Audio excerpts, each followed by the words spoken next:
Welcome, to the Cursed Hour, where every whisper in the dark, every creak in the floor, might be something watching threes. If you found this channel, you're already part of the curse.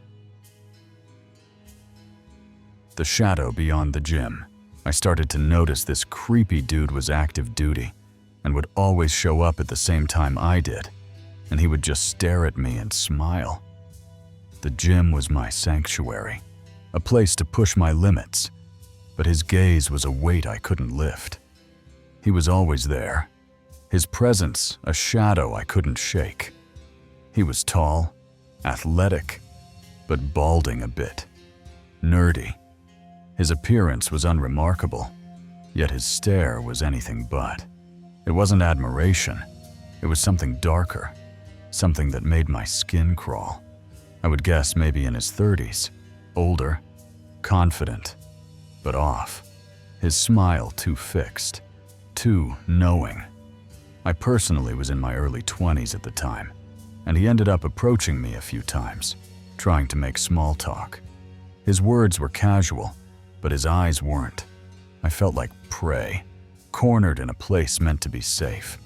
I told him how my husband was the one active duty, hoping that he'd get the hint.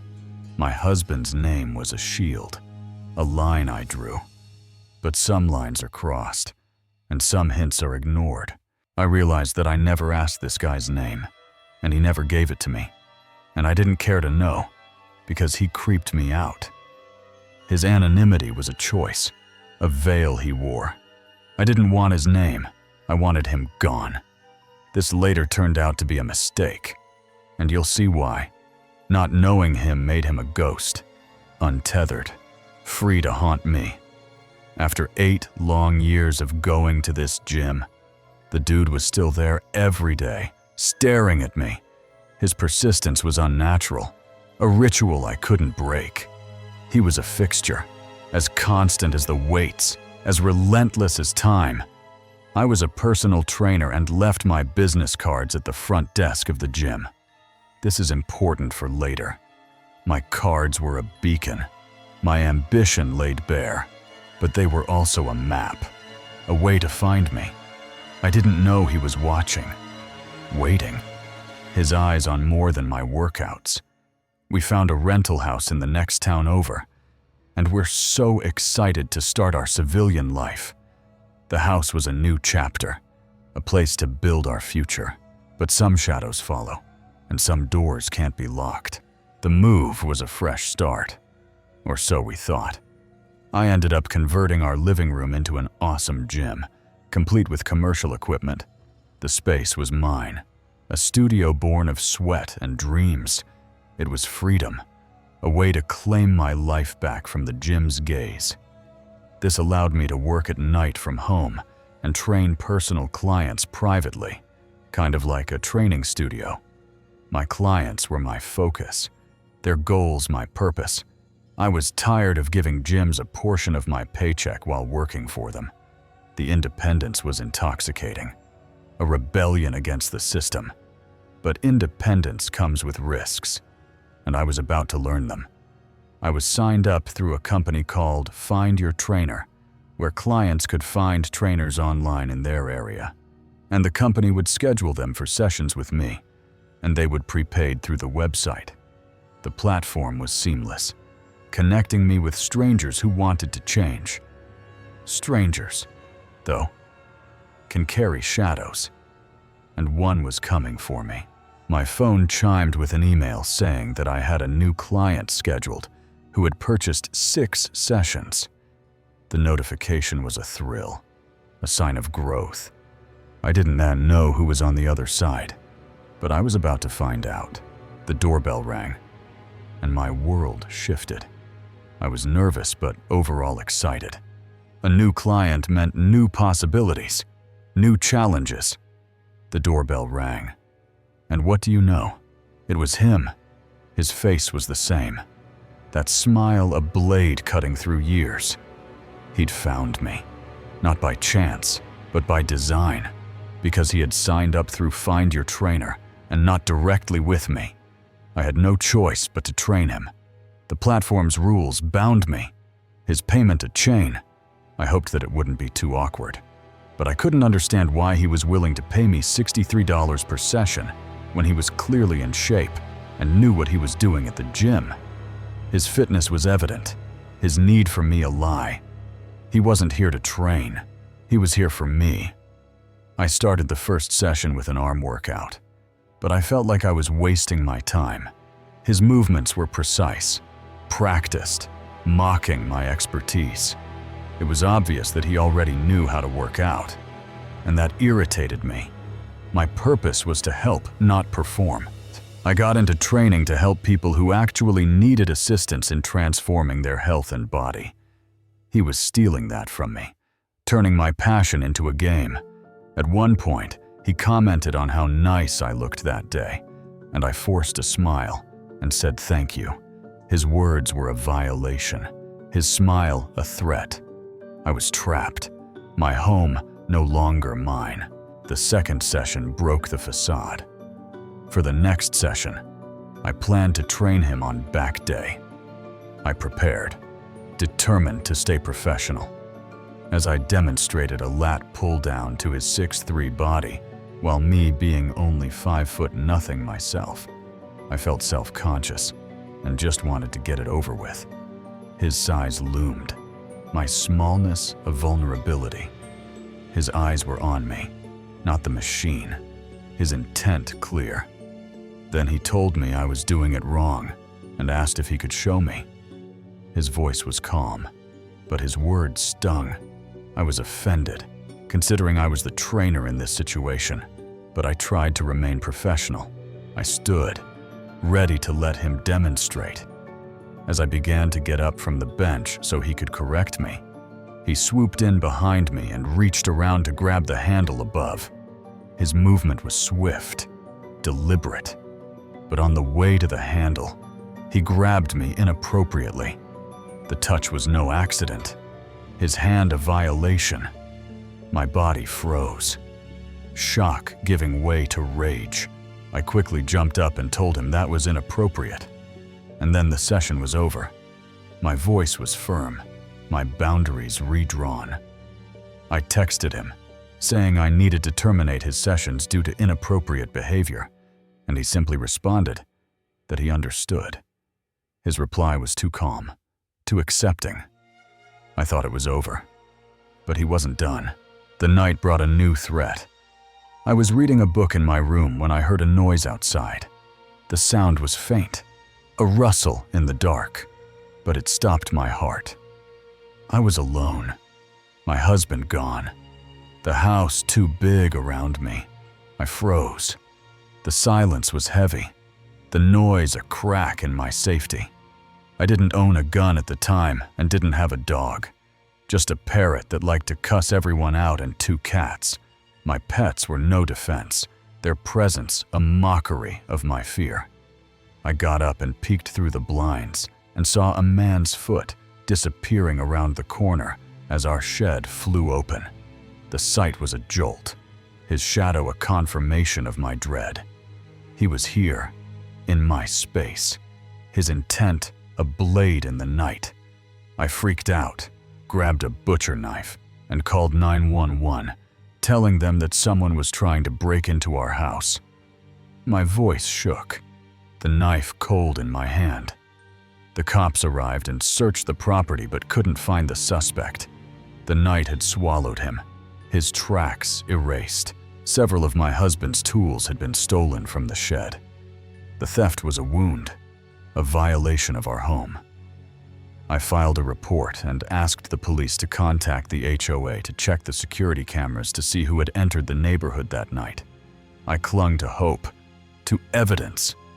The police called me back with an update. They had spoken with the HOA, and as it turned out, their cameras were decoys. The betrayal was sharp, our safety a lie. He was out there, unseen, untouchable. The encounter was no coincidence. We went to Walmart, and as I was entering, I saw my former client leaving. He glared at me. His eyes were a storm, his presence a confirmation. He wasn't just a client, he was a predator, and I was his target. I couldn't help but think that it wasn't a coincidence. I had gotten rid of him without a refund, and now my husband's tools had been stolen. Surely it was him seeking revenge. The pieces fit, his actions a retaliation, but proof was a ghost, slipping through my fingers. The following week, my husband took me to buy my first gun and a German Shepherd. The gun was heavy, the dog fierce, both shields against the dark. We now own a home in a nicer neighborhood with a solid security system. The new house is a fortress, its alarms a comfort. But no system can guard against memory, against fear. I'm always on edge, hoping that I never run into that weird stalker guy again. His face haunts me, his smile a warning. He's out there, somewhere, and I'm still running from his shadow. The years haven't erased him. I train clients still, but never at home, never alone. Every doorbell is him, every noise his step. The gym is a memory I avoid, its mirrors reflecting his gaze. I check the cameras, walk the dog, keep the gun close. The police found nothing, no trace, no name. He was a ghost, but ghosts can hurt you. My husband stands by me, his strength my anchor, but the fear is mine alone. What did he want, and why me? The shed is locked now, the tools replaced, but the violation lingers. I live with it, a weight I carry, a story I tell to warn others. The forest beyond our old house, the gym's sterile light, they're his domain, places I'll never return to. And in the quiet of the night, I listen, always listening, for the shadow that never left. The shadow that lied. The diner's fluorescent lights buzzed, casting a sickly glow over the cracked vinyl booths. I was a waitress, smiling through the exhaustion, but one customer never smiled back. A tall, thin man with greasy hair, his eyes cold and unblinking, watching me like a predator studies prey. The notes came next, slipped under my door, scrawled in childish script. "You look pretty in blue," one said, naming the color of my hidden clothes. My heart stopped. No one should know that. The locks were secure, the windows shut. Yet he was there, always just out of sight. He was everywhere, across the street, under streetlights, a shadow vanishing when I turned. Footsteps echoed behind me, but no one was there. Dead birds appeared on my porch. Their necks snapped. The notes grew darker. "I hear you breathing." I wasn't safe, not in my own home. I told my neighbor, Tom, a kind man who promised to help. But the threats didn't stop. "I'll cut your throat," the notes warned. I clutched a gun, waiting for the inevitable. One night, a figure crept up my driveway. Slow, deliberate. I fired, thinking I'd saved myself. The light revealed my mistake. It wasn't my stalker, it was Tom, bleeding out, a flashlight in his hand. The police found no stalker, only my handwriting on the notes, my footprints in the yard. They called me delusional, locked me away. But he was real, wasn't he? Life was routine, serving plates with a smile. It all started when I first encountered him, or at least I think I first encountered him at the diner where I used to work. I was a waitress, the kind who smiles at everyone, even the weirdos. He was different, and while he was one of those quiet types, tall, thin, with greasy black hair that hung over his eyes, all mumbles and no eye contact, at least at first, anyway. His appearance was distinct. I remember he wore a gray hoodie most days, stained at the sleeves like he hadn't washed it in quite a while.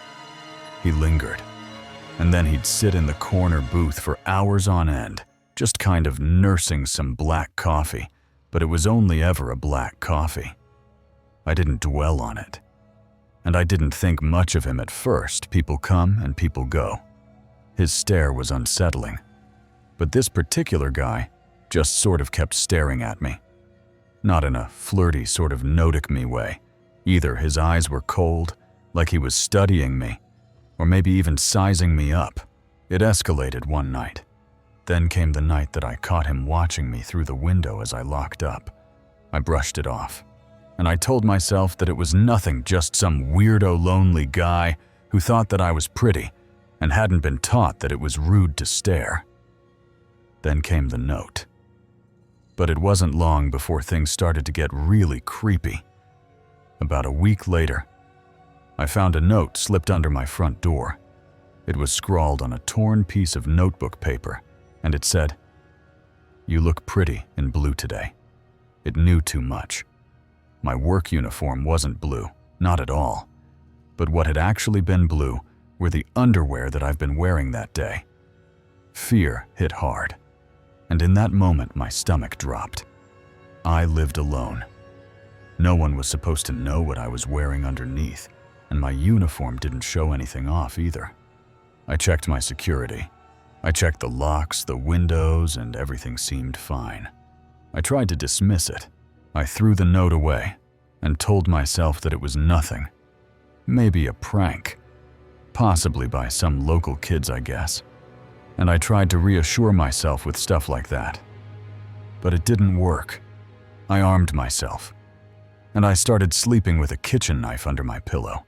The sightings grew, and things got way worse over the weeks that followed. I started seeing the guy everywhere, not up close, just glimpses here and there, at a distance, a shadow across the street. When I walked home, a figure standing under the streetlight outside my house at night. I doubted myself, but I really never knew. I didn't always see his face, but it really felt like it was him. He was fleeting. Once I swore that I saw him in the grocery store 2 aisles over, peeking through the cereal boxes, and I turned to look, and he was already gone. I questioned my sanity. I knew that I was probably being paranoid, and that I was imagining things, overworked, overstressed, no sleep, all that kind of stuff. The notes persisted. But the notes kept coming, and it would say stuff like, "I like your hair down. You shouldn't leave your curtains open.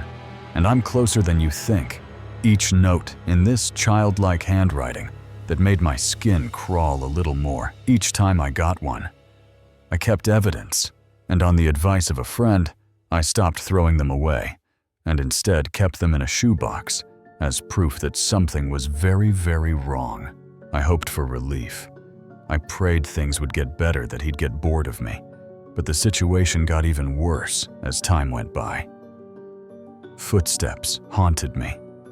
I'd hear footsteps behind me on my way home from work, but when I turned, no one was there. My property was disturbed. My trash can started getting knocked over. A grim discovery shook me. And once I found a dead bird on my porch, its little neck had been snapped, and its feathers were all over the steps where somebody had apparently been ripping them out. The notes turned sinister, and the notes got even creepier too. "I can hear you breathing at night, or you can't hide from me," and I almost stopped sleeping altogether. I was on edge. I'd sit up with the lights on, just clutching my knife, waiting for something to happen. And I knew that he was out there watching and getting closer, and was only a matter of time before he made his move on me.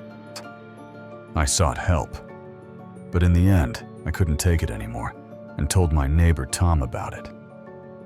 Now he's an older guy in his 50s with a very kind face, big belly, and a loud laugh, and he lived across the street from me, and we'd always wave to each other. I confided in him. One afternoon, I knocked on his door, pretty much shaking at that point, and just spilled my guts about everything that had been happening. The notes, the footprints, that sickening feeling of being hunted. And I told him how scared I was, that the whole thing seemed to be getting worse and worse with each passing day. and that I was scared that the guy stalking me was going to actually end up hurting me. He was supportive. I remember him frowning, putting a hand on my shoulder, and told me that I wasn't alone. "You see anything weird, you call me. Okay?" He told me anytime. "I'll come running." I felt hope. I nodded, grateful for the offer of help that I don't think I can even put into words. And for the first time in weeks, I felt like I actually had someone on my side. The terror didn't stop, but the stalking didn't stop, and the notes slowly turned into what I perceived to be threats. "I'll cut your pretty throat. No one can save you. I'm coming for you soon." I became a recluse. I stopped going outside unless I had to, and I checked the locks 10 times a night sometimes. One night, it came to a head, and then one night, he made everything fall apart. I was in my kitchen making tea to calm my nerves when I saw him. A figure walking up my driveway. Tall, thin, moving very slowly, like he didn't care if I actually saw him. And that was like his signature. I guess how I'd always know that it was him. Panic surged. My heart stopped in my chest. This was it, he was here to kill me. Obviously, I called for help. I finally ran to the phone and dialed 911. I told them that someone's trying to break into my house. My voice was shaky and I tried to whisper, "Please hurry." The operator told me to stay calm and told me that help was on the way. I tried Tom, but all the same, I grabbed my cell phone and called Tom. My neighbor, it rang and rang, but he didn't pick up. And I remember thinking, come. But I still got nothing. No answer, no voicemail, no nothing. Mail. I armed myself. Alone. I hung up and there was panic starting to rise up inside my chest because I knew the cops wouldn't get there in time, and I was completely and totally on my own. I had a gun, a little handgun. My dad gave me when I moved out, and I've never used it, but I kept it loaded on my nightstand. I grabbed it, my hands trembling, and crept to the top of the stairs. I waited, terrified. The house was quiet, but I could feel him out there, waiting. I crouched in the dark, gun, just pointed at the front door, praying that the cops would show up first. And these minutes dragged by. My palms were sweaty, slipping on the grip of the gun. A figure entered. The door flew open, kicked hard, splintering the frame before a shadow stepped inside very quickly. And in that moment, I didn't think I just screamed and pulled the trigger. 3 shots, loud and sharp, making my ears ring. This person grunted and fell, sprawled on the floor. I was shattered. I dropped the gun, and I was shaking like I'd never before in my entire life. Before I stumbled down the stairs, the lights were off, and I could see blood pooling on the hardwood floor, and there was lots of it too. It was Tom, not the stalker. I flipped the switch feeling sick, but when I flicked that light switch on, my entire world fell apart. It wasn't the stalker lying there bleeding out in my hallway. It was Tom. His kind face was pale, his chest torn open from the bullets, and he'd been holding a flashlight, not even a weapon. And I remember sobbing before falling to my knees. I cried out that I was sorry, but I didn't know. And he was just wheezing, blood bubbling at his lip as he struggled to breathe, and then he just went still. I tried to save him. I pressed my hands to his chest, trying to stop the bleeding, but it was too late, and he died right there. The police arrived, and when the police arrived minutes later, I was still screaming, covered in Tom's blood, trying to revive him before they pulled me off. I was arrested. After I explained everything that had happened, the cops put me in handcuffs and took me to their station. And I told them everything about that stalker, about the notes, and the threats. I showed them the shoebox full of all of this evidence and felt totally vindicated in doing so too, because it all made keeping that box of cursed paper finally worth it. They didn't believe me. I told them that I thought my stalker was at the door, that he'd come to kill me, and that I didn't think Tom had seen my calls, let alone piece together what was happening. They listened and wrote it all down. But then, instead of being sympathetic, their face was very cold, like they didn't believe me. Tom was gone. They told me that Tom died on the operating table, and all I could do was sit there in that cold interrogation room feeling completely numb. And then I cried until I couldn't anymore. They found no stalker. The police searched my house, my yard, the whole neighborhood. They looked into, the stalker asked me for his name, description, really, anything. And I told them what I knew, that he was tall and thin, with greasy hair and a gray hoodie. And they checked the diner security footage, asking my co-workers about him. But no one but me could remember seeing this guy, or really have any inclination as to who he was. The evidence turned against me. They went through the notes, the footprints, the dead bird. But when they came back, they said that the handwriting on the notes matched my handwriting. The footprints matched my own boots. And as for that bird, they said that I could have just done it myself. There's no evidence of anyone else. They told me just you. I was sent for evaluation. And they sent me to a psychiatrist. She's been a stern woman with glasses scribbling notes while I talked. I told her that I wasn't crazy, that my stalker was real, and that he'd been after me for months. She probed my life. She'd asked about my life, my job, and my family. If I was lonely, I said it was fine, that I was just scared. But she didn't believe me either. They labeled me delusional. And then, after days of tests, they decided that I really was delusional. They called it unfit to stand trial, and they said that I made my stalker up.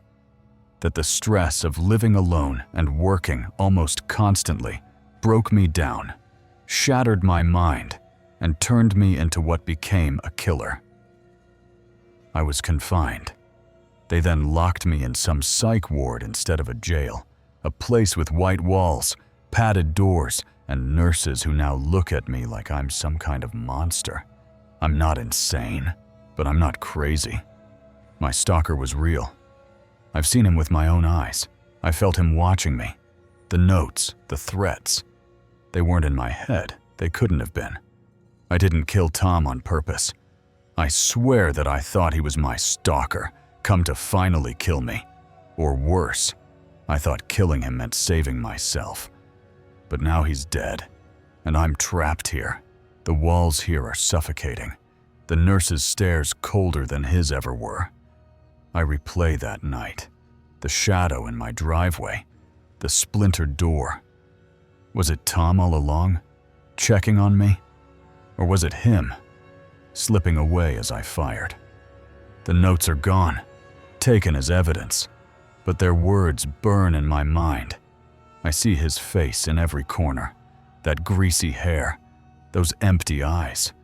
A week ago, I found a scrap of paper under my bed. Not mine. Scrawled with "You can't escape." The staff dismissed it, said I wrote it. But I didn't. I've searched for answers, whispering to other patients about stalkers, about shadows no one else sees. One woman, older, said she saw a man like him years ago, watching her from alleys, vanishing when she screamed. She's here, too. Called crazy. The diner's cameras showed nothing, but I know he was there. I dream of Tom, his kind face fading, blood on my hands. I write this in secret, hiding the pages, because they watch me now, waiting for me to break, but I won't. He's out there, real, laughing at my cage. Or is he in here, with me, in my head? I don't know anymore. but I'll keep fighting to prove I'm not the monster they say I am. The faces at the window. You're 8, a Mexican-American boy spending the summer in Mexico's countryside, where the nights are alive with whispers of magic and danger. Your father's warnings echo. Never wander the fields or graveyards alone, especially after dark. I was 8 years old, a Mexican-American spending the summer in Mexico. My dad had warned me since childhood that it was dangerous to be out in the fields or graveyards alone, especially at night. The village is remote, untouched by electricity, its secrets hidden in the shadows. I grew up with a fear that magic was real and alive in Mexico, particularly out in the countryside. You sit on the porch, bathed in moonlight, the air thick with the hum of insects.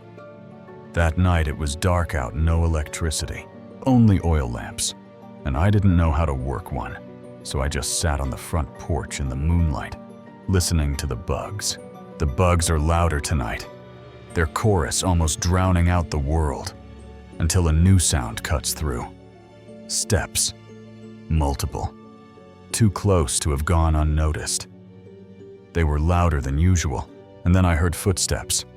More than one person very close. There was no way that I could have missed them when they were further away. No voices, no chatter, just the relentless tread of feet, growing louder, like a crowd approaching. I looked around beginning to panic.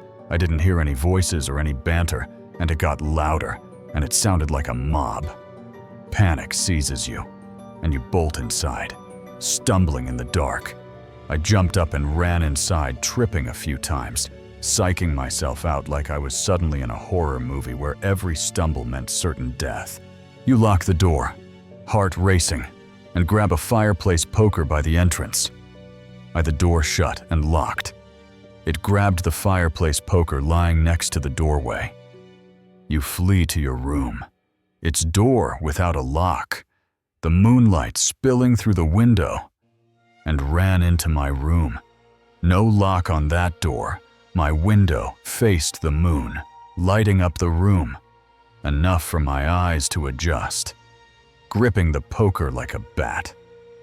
You stare at the door, waiting, and I stood there, poker held short like a baseball bat, staring at the door for a long time. The silence creeps in, calming you slightly, but there was nothing, and the silence made me feel slightly at ease. You move toward the bed, ready to collapse, but a glance at the window stops you cold. I walked over to my bed, about to let myself fall into it, when I glanced at the window at the last moment. A woman, headscarf draped over her face, peers in, her eyes locked on you. There, draped in a headscarf, peering in, was a woman. You stumble onto the bed, the poker slipping in your grip. I landed on my bed with a jolt, feeling suddenly vulnerable, and my grip loosened on the poker. She bares her teeth, not a smile, but something feral, and she was still staring at me. Then she started showing her teeth, but she wasn't smiling. My God. A bearded man joins her, whispering, then notices you. His face shifts, teeth bared like hers. Then a bearded man appeared from the other side. Something to her, he noticed her staring into the window, then turned and saw me, and his face changed. He bared his teeth too. You're frozen, the house asleep, their stares pinning you, too scared to shout. I stayed frozen. Everyone in the house was still asleep. The man presses a hand to the glass, testing it, his taps growing bolder, and the man lifted his hand and started pressing against the window, inspecting it at first, and then harder, and it looked like he was about to open it. Your breath catches. The window your only barrier. Their intent chillingly unclear. Holding my breath, I just waited. If he broke the window, I was done for. Instinct surges. You grip the poker, rush the window, and swing with all your might. I felt like they were about to drag me by my ankles all the way to hell. And then, common sense kicked in. I remember the poker. I grabbed it and ran to the window, swinging as hard as I could. The glass breaks, shards flying, and you shut your eyes. And that poker against the pane closest to the man and the glass. And I instinctively squeezed my eyes shut from the shards and noise. When you look, they're gone, their footsteps fading. And when I opened them again, I could hear them running away. The wind howls through the broken pane, crickets filling the night. The wind was blowing through the broken window, and there were crickets outside as well. Lights flare on, your father and uncle bursting in, stunned by the shattered window. The lights flicked on in the house. My dad and uncle rushed into my room, asking what I've been doing, and then they saw the broken window. Your father's anger shifts to fear when you stammer about the people outside. My dad flipped out, started shouting, and asked me what the hell I was thinking, and all I could say in English was, "There were people outside, they were staring at me." He silences, eyes wide, and orders your uncle to rally the family, and his eyes immediately went wide, and he shut up. My dad grabbed me by the elbow and barked at my uncle to wake everyone up and get them into the kitchen. The kitchen fills with 6 of 10 family members. The rest, your father, uncle, and cousins, searching outside with weapons. My uncle started shouting, telling everyone to hurry, and of the 10 family members, 6 ended up in the kitchen. The other 4, my dad, uncle, and 2 older cousins, went outside armed with a hunting rifle, an old service revolver, and a couple of shovels. You explained to the women, your aunt spinning tales of Leona, scaring the kids. I tried to explaining to my mom and the other women what had happened. And gossip started. My aunt started stirring things up and smirked and told the kids that it was Leona and her husband, and then freaked me and my younger cousin out. Your mother dismisses her. Mom and my other aunt shut her down, saying that she was being ridiculous. The men return, finding nothing. And then the men came back, and nothing. Morning reveals blood outside your window, mist in the dark, and they check again in the morning. There was blood right outside my window, and my uncle had missed it in the dark. The family stays awake, theorizing. Thieves, stalkers, even skinwalkers. We all just decided to stay up, and there was no way anyone was sleeping after all of that coffee and bread went around, as we sat together, just throwing out theories. Thieves, spies, Lerona stalkers, even skinwalkers came up. A newspaper later warns of roving bands killing and stealing. On our last night, someone brought a newspaper from the nearest larger town over and a warn country folk about these roving bands of hyper-poor people breaking into barns and farmhouses, killing the owners, and stealing whatever they could carry. Your father's grim realization chills you. My dad's face was grim. That's who they were, he said. Years later, he reveals he told your uncle he saw hitos, gypsies, prompting swift action. Years later, I asked what he had told my uncle that night, and his answer chilled me. I told him I saw hoes, and my uncle instantly knew what to do. I looked it up later, and I guess hitos in English means gypsies. You never learn their true intent, but the blood and newspaper paint a dark picture. You avoid the countryside now, the moonlight a reminder of faces at the window, their teeth bared, their purpose unknown. The house that wasn't mine, the house was small, its paint peeling under the streetlight's glare. But to me, it was freedom. I was 18, desperate to escape the shouting matches and slammed doors of my parents' home. Craigslist had led me here, to a deal too good to pass. a rental for $550 a month, a steal in a town where nothing came cheap.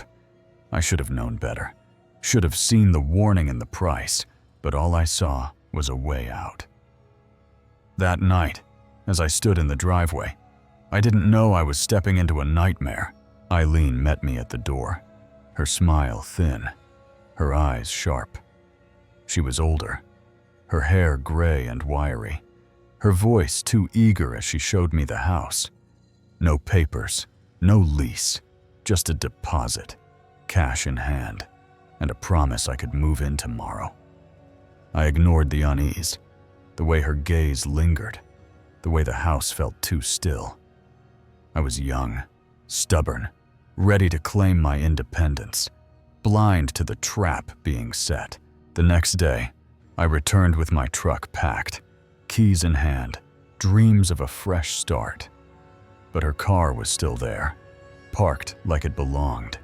Inside, she sat on my couch, the TV blaring, as if she'd never left. She said she'd stay a few days, just until she found her own place. My gut screamed to run, but exhaustion won. I locked my bedroom door, told myself she was harmless. An old woman. Nothing more. I was so wrong. Sleep came fast, but it didn't last. Music woke me, loud and jarring, spilling from the living room. I asked her to turn it down, and she stared, blank, unblinking, like I wasn't there. Back in my room, I drifted off, only to be jolted awake by a knock. Soft at first, then louder, her voice calling a name that wasn't mine. "Timmy," she said. "Dinner's ready."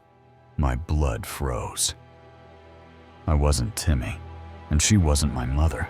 The knocking turned to pounding, her fists hammering the door, her screams slicing the night. "Let me in, or it's the last of you!" I shoved the dresser against the door, my hands shaking, my heart a drumbeat of fear. The window was my only way out. I jumped, ran to my truck, and drove into the dark, leaving the house behind. But the truth followed. Eileen wasn't just strange. She was a killer, and I'd been her next target. Soon as I turned 18, I was looking for a new place to live, a chance to break free from the chaos of home.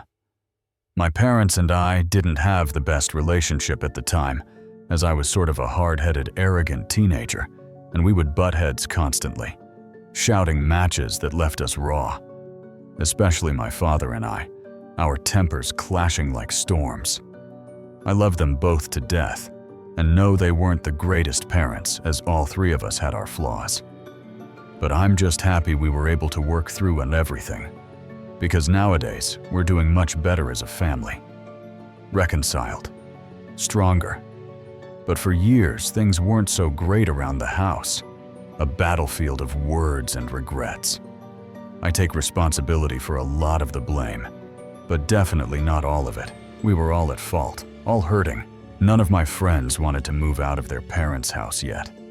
Understandably, as most of them had a great relationship with their mom and dad.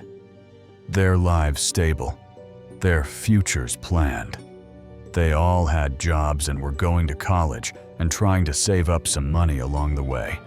Practical, grounded. But I, on the other hand, wanted to get out as soon as possible. Driven by pride, by anger.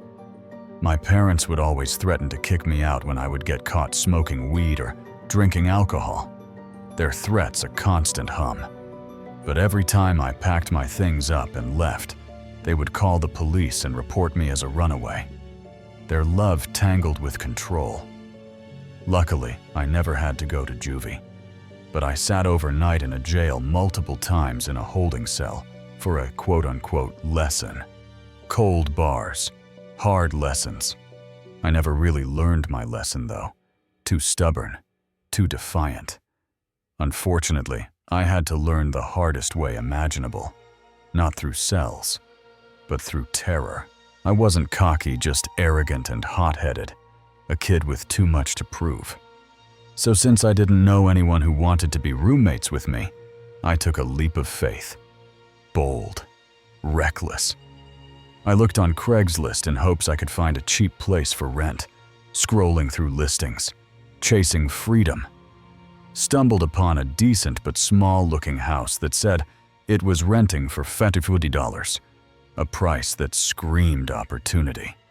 Now that almost seemed too good to be true, my instincts whispering caution. I knew there had to be a catch, but I was interested in all the details, so I reached out, hope outweighing doubt. When I called them, the lady didn't answer, so I left a voicemail, my voice eager, unsure. Short while after I received a text with the time to come and check out the house and talk to her in person about everything. A meeting set, a step forward. She wanted me to come that night, so I did. The streets dark, the house waiting. When I arrived, she went over everything with me, and it all seemed to be good so far. Her words smooth, her tour quick. I was actually pretty excited about having a place all to myself. A dream within reach. She didn't have me sign any sort of papers or anything, though. A red flag I ignored. All she asked was for a small deposit fee, which I managed to scrape up. Cash from odd jobs. My savings drained. She said I could move in the next day as long as I had the deposit money. Her promise simple. Binding. I showed up the next morning to the house and I met with her so I could pay her. The exchange quick. The keys heavy in my hand. After that, she gave me the keys, and I unpacked my truck and took off. The house mine, or so I thought. I had some other things I had to do that day. Plus, I had to go back to my parents to load the truck up with a few more things. A final trip. A final fight. When I got back to the new rental, it was around 8:30 p.m. The night settling in. The house quiet. As I was rolling up the driveway, I noticed the lady's car was still there. A jolt of unease. I was really skeptical about that, and slightly uncomfortable. My dream cracking. When I walked in, she was sitting in the living room on my couch watching TV, her presence invasive. Wrong. What the hell are you doing here, lady? Not trying to be rude, but what the heck is going on? I asked, my voice sharp, confused. Oh, I'll be staying here for a while until I can get my own place, she said. Her words casual, her eyes cold. I looked at her like she was crazy, and I was absolutely puzzled. Betrayed. Trapped. Nowhere in our agreement did she mention that we would be roommates, the lie glaring, undeniable. I asked her how long she planned on staying, and she said only a few days. A vague promise. A lie I wanted to believe. I was very uncomfortable with this, but I was just so tired and overwhelmed that I accepted it, and I just went to my room. Exhaustion winning over instinct. I fell asleep shortly after laying down, and that was my worst mistake. A choice that nearly cost me everything. I was creeped out by this woman, who was pretty much a stranger staying in my new house, but I didn't know what choice I really had. Alone. Out of options. She was at least 65 years old though, so I knew if she tried anything crazy, I would be able to defend myself no problem. A false confidence. A kid's bravado. Plus, I locked my bedroom door so she couldn't try anything on me while I was sleeping just in case. You know, a precaution. A prayer. About 30 minutes after falling asleep, I woke up to some music playing out in the living room. Loud, jarring, out of place. I got out of bed and I asked her if she could tone it down and that I was trying to sleep. But all I got from her was a blank stare. Her face empty, her silence chilling. She turned the music down a tad, but didn't say anything. Her compliance minimal, unsettling. I managed to fall back asleep. The music a dull hum, my body heavy. But what I awoke to was the most creepy and terrifying thing that has ever happened to me to this day. A moment seared into my soul. There was a knock on my door.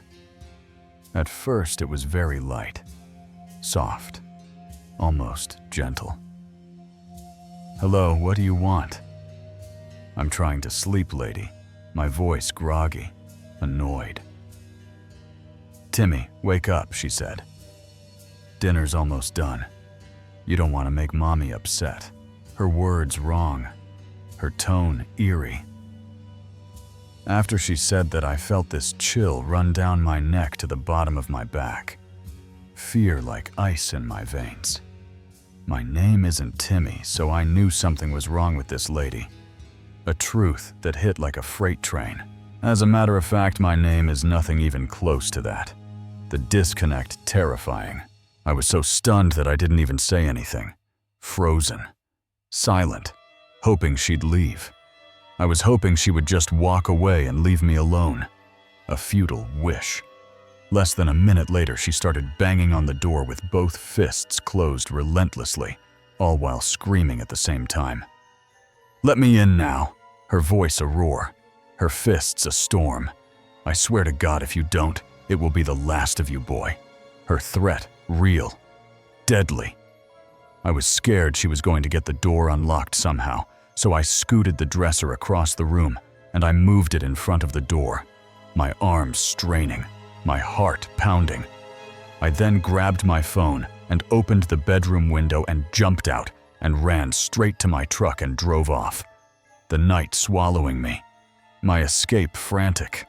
I never even looked back once. The house a memory, a horror. I didn't know at the time, but a few weeks later, I found out that her son went missing, and they ended up finding his dead body.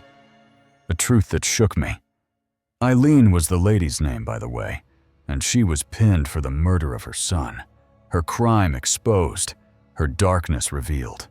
There was loads of evidence that she poisoned him. A calculated act. A mother's betrayal? They found him buried in the rental of that backyard. A grave in the earth. A secret uncovered. Her son's name was Timmy. The name she'd called me. The ghost she'd seen in me. I don't know what the hell is wrong with her, but she's seriously so sick in the head. Her mind a maze of madness. I don't know if she really thought I was her son or not. A question without answer. A terror without end. Maybe she was trying to relive the whole situation again and trying to murder me or something, but it's hard to say.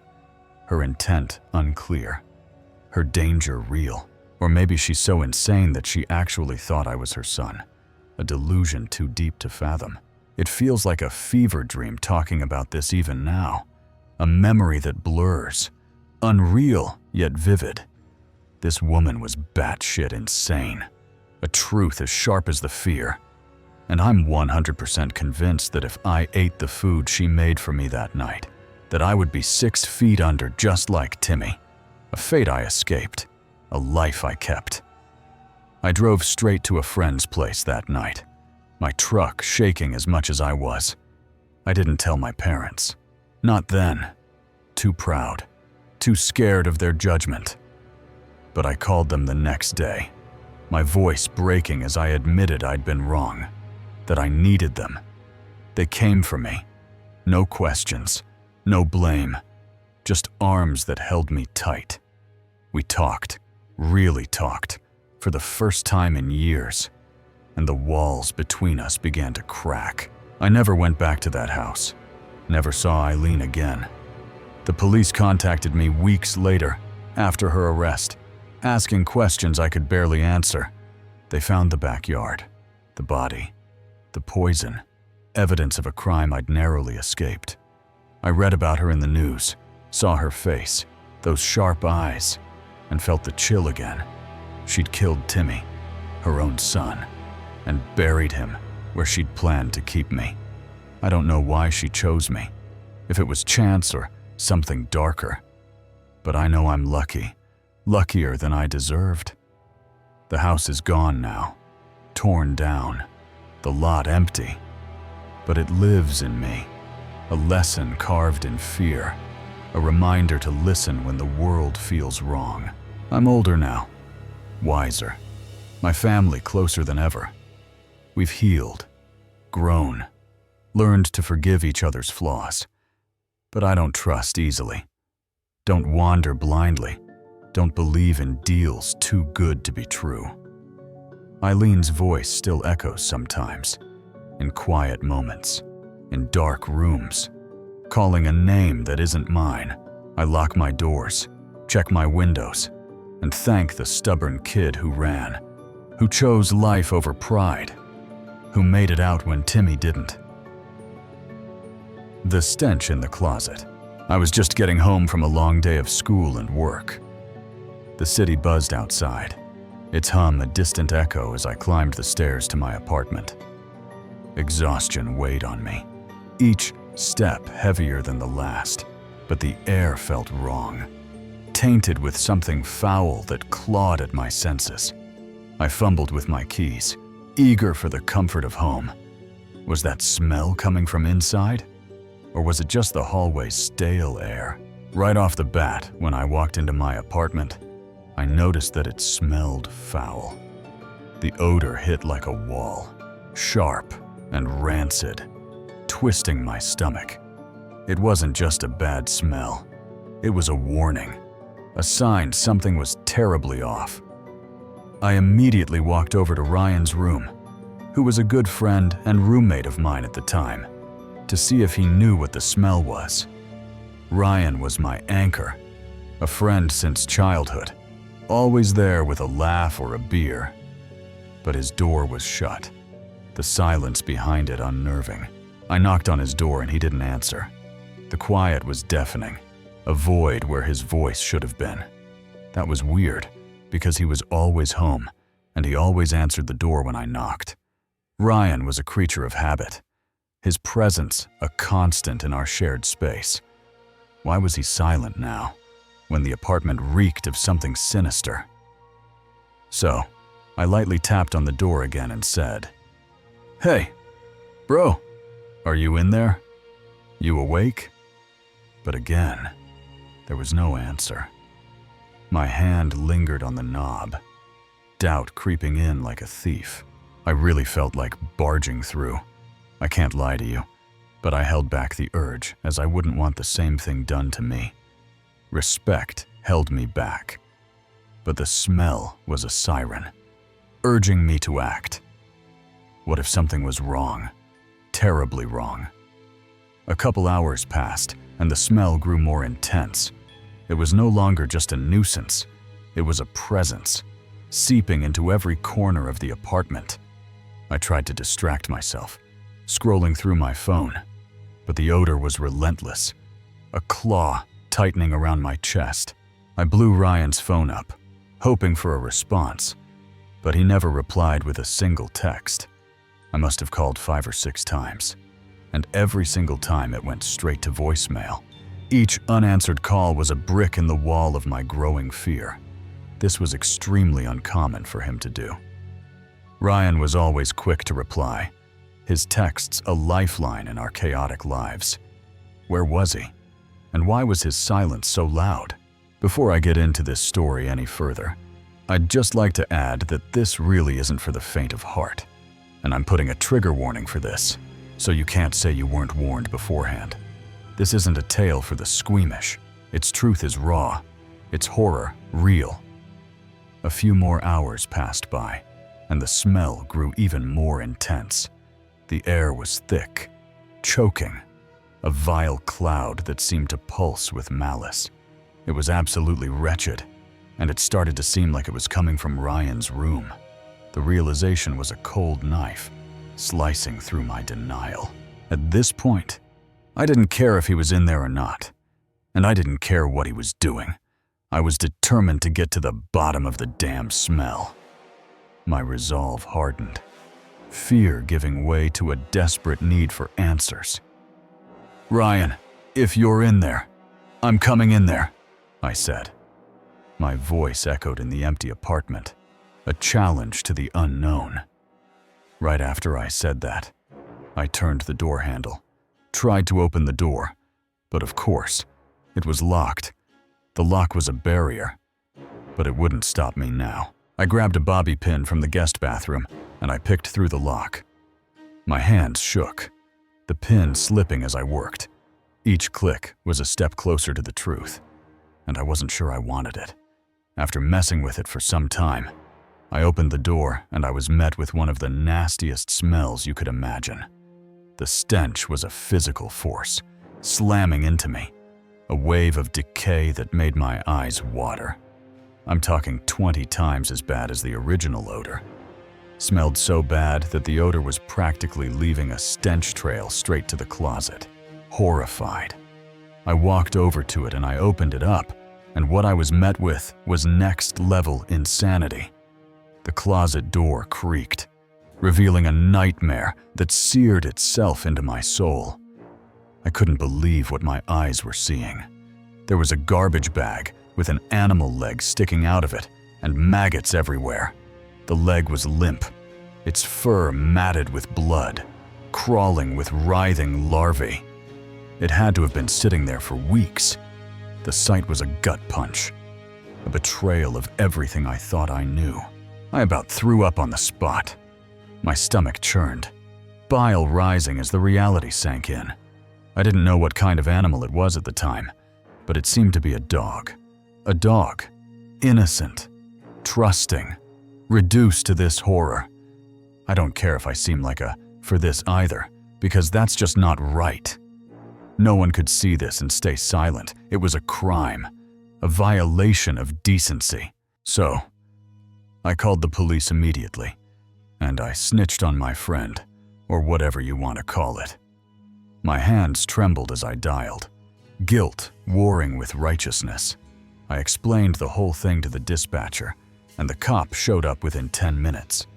Their sirens were a relief, a signal that help had arrived. They went into the closet, and they found that it indeed was a dog. It was a beaten-to-death pit bull, with its head nearly completely decapitated. The image was a wound, raw and bleeding, tearing at my heart. I couldn't watch them haul the dog out without bursting into a panic. Tears stung my eyes. My love for animals, a knife twisting in my chest. I'm a huge animal lover, so it really tore me up to see that poor pup like that. That dog deserved better.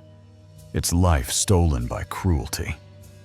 We waited for Ryan to hopefully show up for at least an hour, but he never showed. His absence was a ghost, haunting the apartment with questions. So, the police took off, and they told me to give them a call if he showed up. I said, "Screw that, though. I wasn't staying in that apartment for another second." The walls felt tainted, the air poisoned by what I'd found. What's crazy is I've never talked to him ever since after that. I blocked him on everything and took all my tatan out of the apartment the very next day. And I broke my month-to-month lease. I moved like a man possessed, each box a step away from Ryan's betrayal.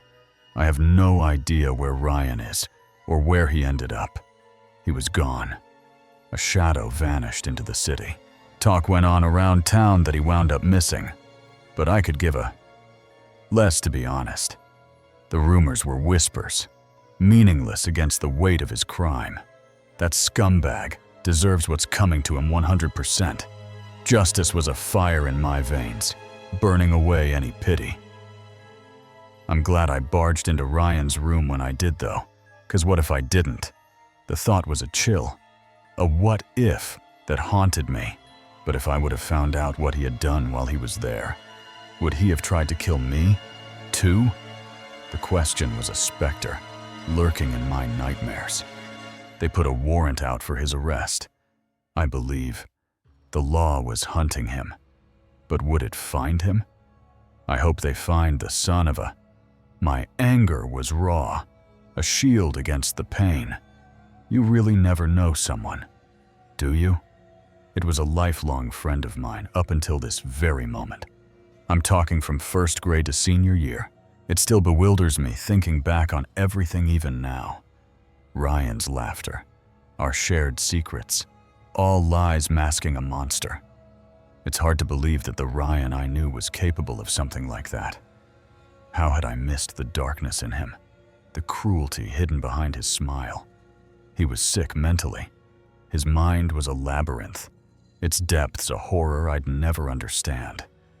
The apartment was a memory now, a scar I carried as I rebuilt my life, forever changed by the stench in the closet. The unwelcome shadows. The apartment key gleamed in my hand, a ticket to freedom. Fresh out of high school in the summer of 2018, I was ready to carve my own path. I had just graduated high school in the summer of 2018.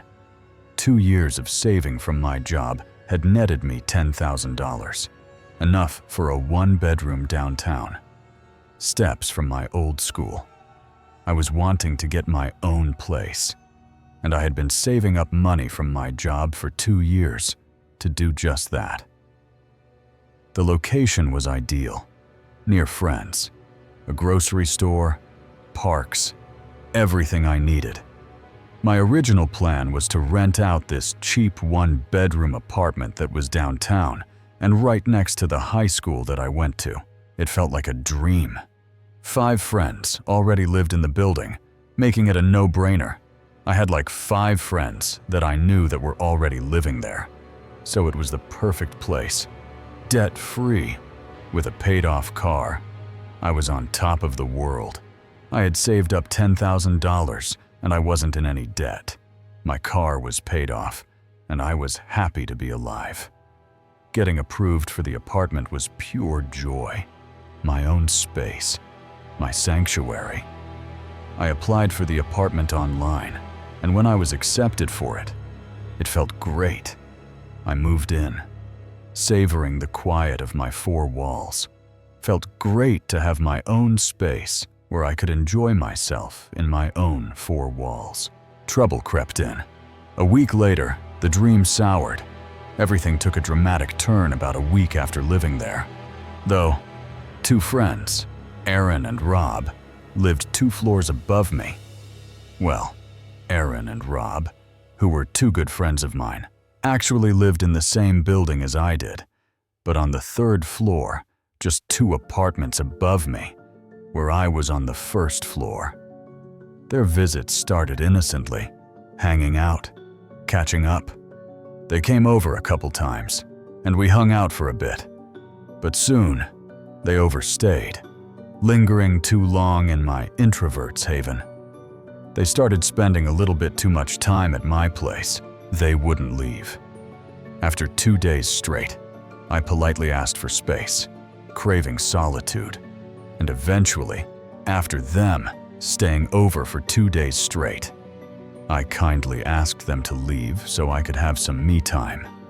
My hints were gentle, but my apartment had become their daily haunt, and I resented it. My place quickly became the everyday hangout spot, and I was growing to not like it very much, especially with me being an introvert. I'd expected more alone time in my new home. Not to mention, I finally just got my own place, and I thought I was going to be alone much more than I was. Then Aaron dropped a bomb. They'd been evicted and needed a place for a few weeks. That was when Aaron told me that they had just been evicted and that they needed a place to stay for a few weeks. My kindness backfired. Torn, I gave them 2 weeks, my heart overriding my instincts. That put me in a really bad position. I basically told them that they had 2 weeks, but 2 weeks stretched to 4, then 2 months. Well, 2 weeks turned into 4 weeks, and then 2 months. My pushover nature let them exploit me. I guess you can say I was kind of a pushover with a big heart for people, especially my friends. They weren't friends. They were leeches, disrespecting my space with no regard. Turns out that they weren't really my friends all along, though, and just using me for a place to stay. They didn't respect me or my wishes at all. My home became a circus. Aaron and Rob turned my apartment into a party hub, inviting strangers who smoked and drank until dawn. Every day they would have random people over and be loud as hell until 1 o'clock a.m., smoking and drinking with a bunch of random chicks every night. Noise complaints piled up. Police visits became routine. We even had the cops call on us multiple times. I was lucky to avoid eviction. I'm honestly lucky that I never got evicted. As an introvert, the chaos drained me. My sanctuary now a battleground, especially with me being an introvert. I snapped. One night, desperate for sleep. I'd had enough. Eventually, I got sick of it one night when I was trying to sleep. My pleas for quiet were ignored. I had already asked everyone to quiet down multiple times, and they were completely ignoring my wishes. Furious, I stormed out, ejecting everyone, including Aaron and Rob. So, I stormed out of my room and I kicked them out. Every single one of them, including Aaron and Rob. It took 20 minutes of threats to call the police. But they left. Took me like 20 minutes to actually get them all to leave. But they finally left after I threatened to call the police. Relief washed over me. Though they left a trashed apartment, I was relieved that they were finally gone. But they left me with a huge mess. They came back, exhausted. I postponed cleaning until morning. I decided to pick it all up in the morning as I was just super tired. At dawn, head throbbing, I stumbled out in boxers to find Aaron and Rob on my couch. I walked out of my room wearing only my boxers and rubbing my eyes, trying to wake myself up when all of a sudden I jumped to oblivion. Aaron and Rob are sitting on my damn couch. Furious, I demanded they leave. "What the hell are you doing, bro? Get the hell out of here," I said. They refused, brushing me off. "We're not going anywhere. Will you just chill?" "Jez," Aaron said. I dialed 911, but they fled before the cops arrived. I didn't even have it in me to argue with him, so I pulled out my phone right away, and I started to dial 911. The cops showed up, but of course, they ran away before they got there. The key was my mistake. They'd used a spare key I'd foolishly given them. I knew they let themselves in with the spare key that I originally gave them when they first started to stay with me. And they still had it. I knew this wasn't over. Huge mistake. I know. I really hoped that would be the end of it all, even though I knew deep down that it probably wasn't. With no way to secure my door, I barricaded it, hoping to keep them out. I really had no way of keeping them out. So, I did what I thought would work best. I put a huge barricade in front of the door in case they tried to come back. They tried again. That night, immersed in a movie, I thought I'd won. Around 10:30 p.m. that night, there was no sign of them whatsoever. I had just started to forget about them finally, and I got lost into this movie I was watching. Then the door rattled. Aaron and Rob pleading to be let in, their apologies dripping with falsehood. When all of a sudden, I heard the front door. "Hey, bro, let me in. We're sorry, man. Please, it's really freaking cold outside. We won't mess it up this time. Just let us stay this one last night, and we'll be out of your hair for good." Their tone sent chills down my spine. There was something so off about them apologizing. It felt so fake, and I got this really bad feeling inside of me. I stood firm, trusting my gut. I ignored them, calling the police again. At this point, I was worried for my safety, so I called the police again, and I ignored Aaron and Rob at my door. Their words felt like a trap. I knew better to believe that, though, so I sat and waited for the police. The cops arrived swiftly, arresting both. Thankfully, they showed up quickly and actually arrested them both. What they carried was horrifying. Not just weed, but roofies, handcuffs, an illegal gun, knives, bondage rope, and torture tools. What's disturbing is what they got caught with in their possession. The drugs were sort of normal for them, but they had been caught with roofie drugs, not just weed. Also, handcuffs, an illegal firearm, multiple knives, and a bondage rope, and a few other potential torture devices. I'd escaped disaster. Their arsenal suggested sinister plans, and I'd narrowly dodged harm. I literally dodged a bullet that night by not letting them in. I secured a restraining order, and the apartment changed my locks. I got a restraining order put on them, and my apartment changed the locks for me. The thought of their intentions, potential serial killers, haunts me. I really hope they weren't planning on doing anything to me that night.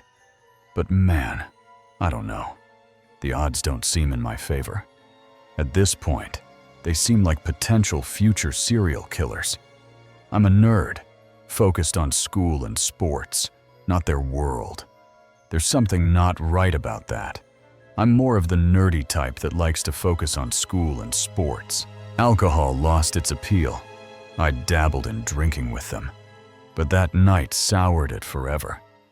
Sometimes I would indulge in the drinking with these guys, but ever since that night, I swear I'd never touch alcohol ever again. I'm cautious now, guarding my space, trusting few. The betrayal, the weapons, the fake apologies, they've left scars.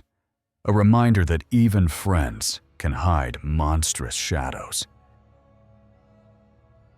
The stranger in the woods. The high school gym buzzed with anticipation, but I was already plotting my escape.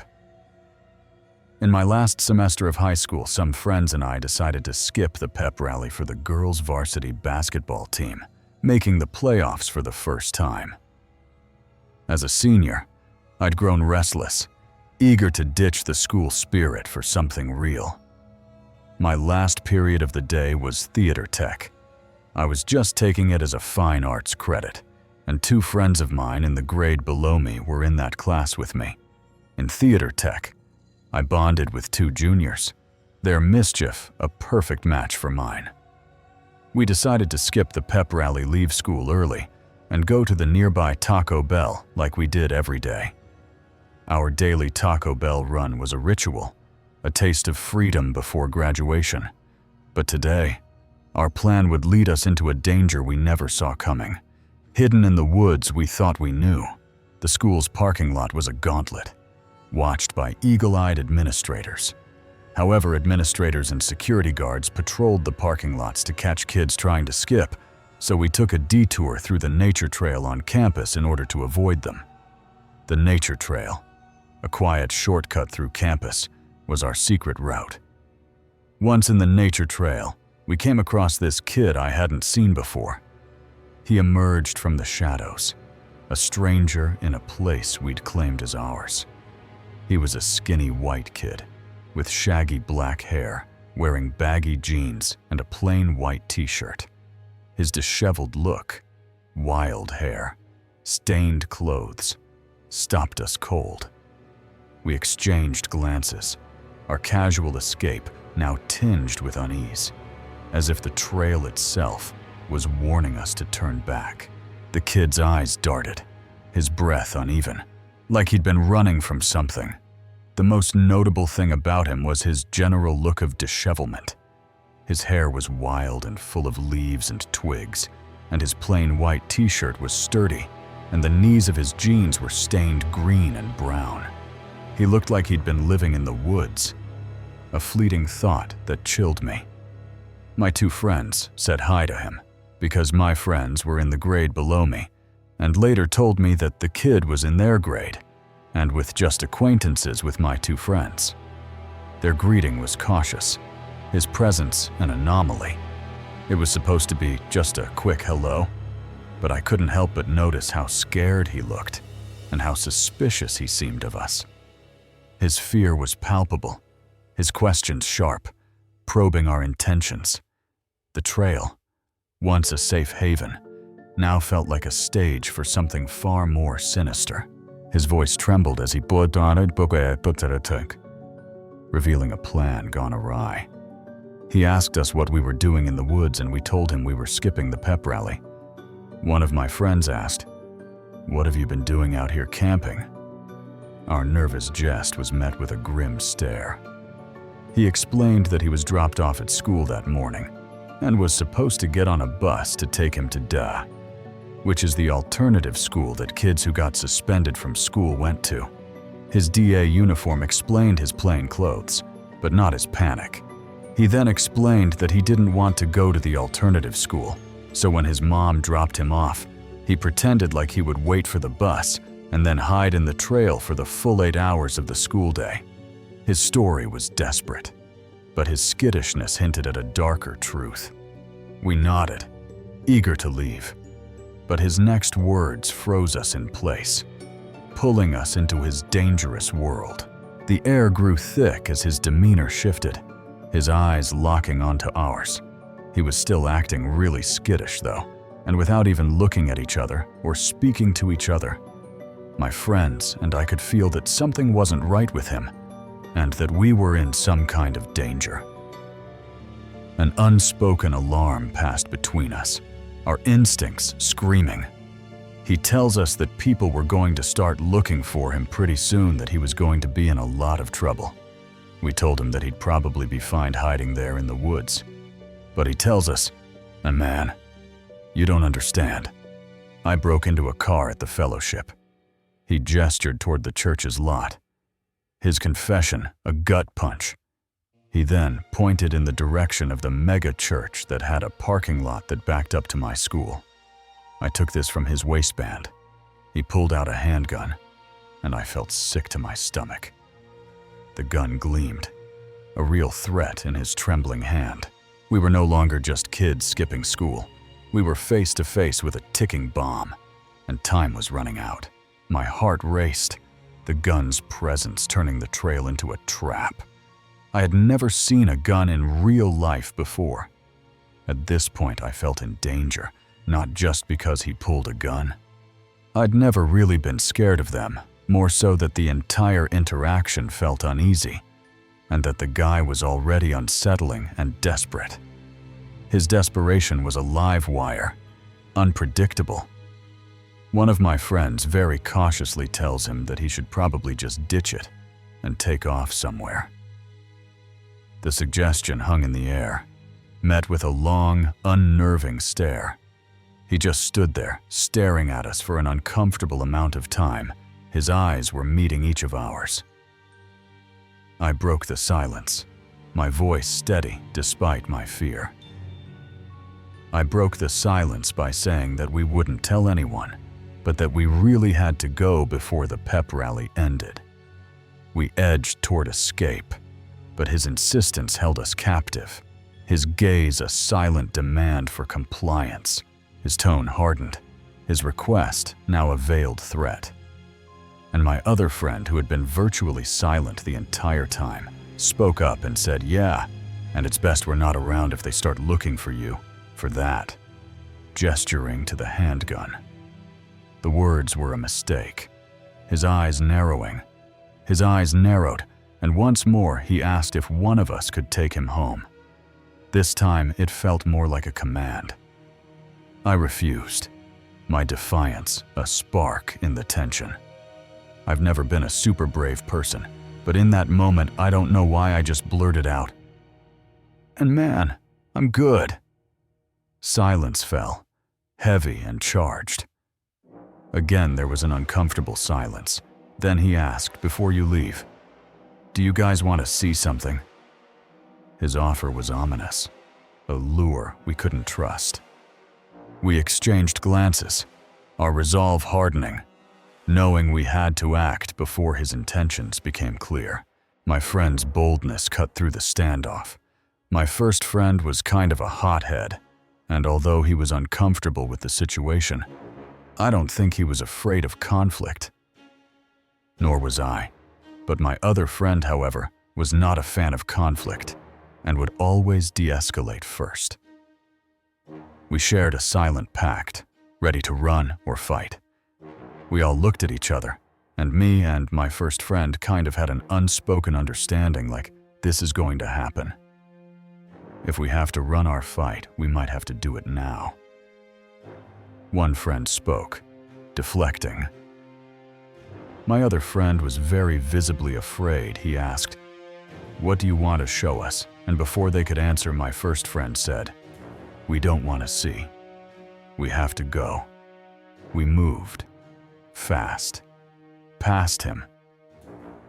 My first friend started briskly walking past the kid and me, and the other friend quickly followed. Within a few steps, we just started sprinting towards the parking lot. I glanced back, his figure still, watching us flee. I looked back once we were about 50 steps away, and he was still standing there, watching us run. He had put the gun back in his waistband.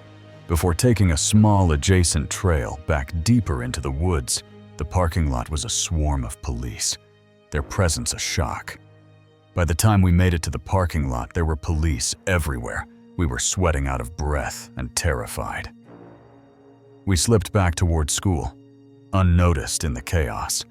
They found the kid in the next 10 minutes or so somehow in the chaos. Nobody saw us exit the nature trail and into the parking lot. A locked side door forced us to face an administrator. But since there were so many cops in the parking lot, we decided to just head back inside through another side door to find that the door was locked. That's when an administrator had found us, brought us inside, and shoved us into a classroom. Inside, whispers pieced together the truth. This is what we could piece together from what we learned. Turns out that the kid had skipped day.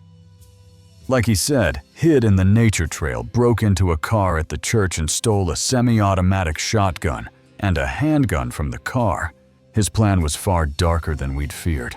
Our encounter a fleeting brush with disaster. The classroom buzzed with rumors, each detail more chilling. After stealing the guns, he texted his girlfriend, and he told her that he was about to do something really terrible, and that when she saw his name on the news, she should turn off the TV. His girlfriend's alert had triggered the lockdown. He told her explicitly how he was going to hurt some kids at the school. She knew he was supposed to be in class and was so worried about the text that she contacted the police. A churchgoer's report of stolen guns sealed his fate. The school was put on lockdown until officers got a call from a guy at the church that 2 guns had been stolen from his car behind the school, and that's when they put 2 and 2 together and caught him hiding in the woods. He'd hidden the shotgun, but not the pistol. When we crossed paths, I guess when he saw me and my 2 friends in the nature trail, he quickly hid the shotgun, but didn't have time to hide the pistol. Or maybe he didn't care enough to hide it. We'd been inches from a tragedy, saved by chance and instinct. The school returned to normal, but I didn't. The trail, once a shortcut, now felt like a gauntlet, its shadows hiding threats. I avoided it, sticking to crowded halls, my friends' faces a mirror of my unease.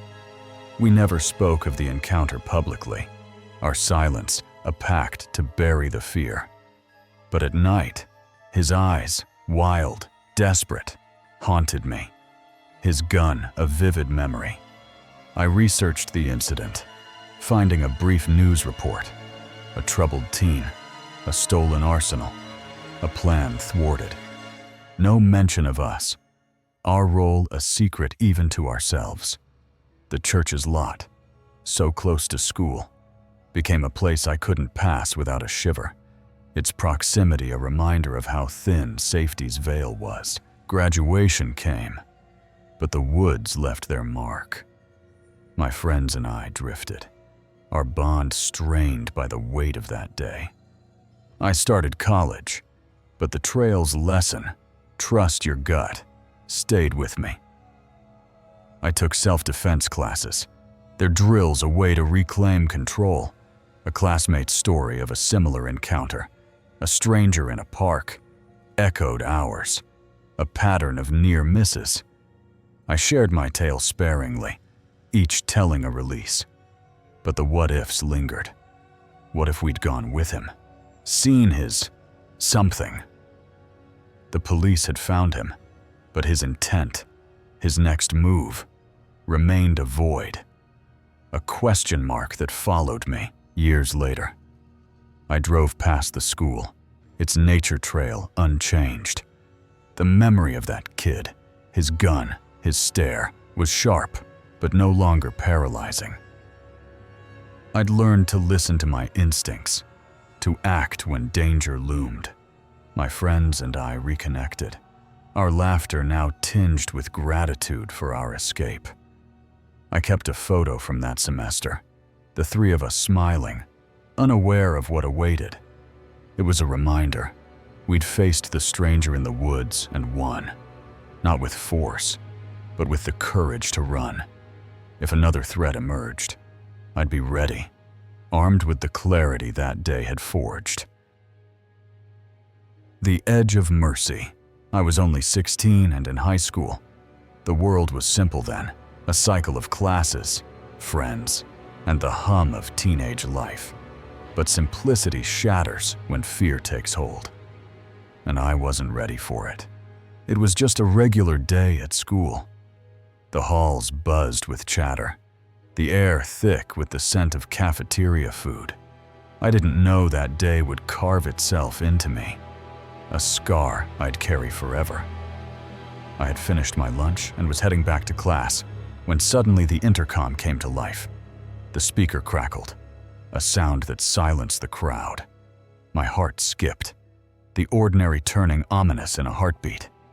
"Attention all students and staff," the principal's voice echoed through the cafeteria. "We are now on lockdown. This is not a drill. Please remain in your classrooms until further notice." The words were a hammer, shattering the day's rhythm. I felt a chill run down my spine as the chatter in the cafeteria turned into silence. The room froze, eyes wide, breaths held. Something was coming, and it wasn't a drill. Lockdowns weren't common at our school, and I couldn't help but feel a sense of despair that was gnawing from the inside of me. The fear was visceral, a claw in my chest. We were kids, unprepared, thrust into a nightmare we didn't understand. I quickly gathered my things and followed the students as we were being directed to hide in the gymnasium and in the school locker rooms. The crowd surged, a wave of panic pushing us forward. The gym was a refuge, or so we hoped, its walls a flimsy shield. I checked my phone, hoping for some news or updates, but the signal was weak, and I couldn't get any information. The screen was blank, the world outside cut off. We were alone, blind, waiting for the unknown. Suddenly, a loud sound echoed through the hallway, followed by shouts. The noise was sharp, a crack that tore through the silence. My blood ran cold, the danger no longer a rumor, but a presence. My heart raced as I realized the danger was closer than I had thought it was. The screams were real, the threat near, and we were running out of time. I could hear the sound of heavy footsteps approaching from down the hall. The steps were deliberate, heavy with purpose, echoing in the corridors. They weren't teachers, not safety. They were something else, something deadly. My classmates and I huddled and moved faster together, trying to remain as quiet as possible. We pressed close, our breaths shallow, our fear a shared pulse. We had no idea what was coming our way. The unknown was a monster, its shape unclear, but its threat undeniable. The gym loomed ahead, its doors a promise of safety we clung to. We all tried to snugly fit together. The crowd was thick, bodies jostling, panic slowing us. It was so packed that I made the split decision. It was taking too long for all of us to fit through the gym and into the locker room, as there were just so many of us. The bottleneck was a trap, a choke point that could cost us everything. I couldn't stay, couldn't wait. I decided to run through one of the open doors in the gym that led outside. My legs moved before my mind caught up, the cold air hitting me as I burst through. I'm not sure what the gym teacher was doing, but he didn't even try to chase me. His absence was a gift, a chance to escape. I ran, the school a blur behind me. I ran to the back of the school and through the soccer field and hid near the woods. The field was open, exposed, but the woods offered cover, their shadows a fragile sanctuary. I was alone now, the world too big, the danger too close. I whipped my phone out and attempted to call my mom. My fingers trembled, the call failing in the weak signal. Then I heard it, a voice, sharp, cutting through the silence. Suddenly, I turned around after hearing, "What are you doing?" My heart stopped, my body turning to face the sound. It was a familiar face. Tanner. I knew who he was, but not very well. He was a classmate, a quiet figure from years past, always on the edges. He had been in some of my classes all through the school years growing up. His face was the same, but his eyes were different, wild, burning with something I didn't understand. He wasn't Tanner anymore. He was something else. He was just staring at me with his menacing eyes and brandishing a weapon. The gun was real, its barrel a promise of death. I was staring down my end, and I wasn't ready. The world narrowed to him, to the gun, to me. My breath caught in my throat as I looked at him in horror. I couldn't even speak for a second. My voice was gone, my body a statue. He had a handgun holstered to his hip and an M4-styled rifle equipped in his hands, and he was pointing it at me. The rifle was steady, its aim unyielding. Death was a breath away, and I was its target. "Hey, man, don't do this," I said, pleading. My voice cracked, desperation spilling out. I could feel the adrenaline coursing through my veins as he debated. His eyes flickered, a storm of conflict within. He was human, but he was broken, and I was his moment of truth.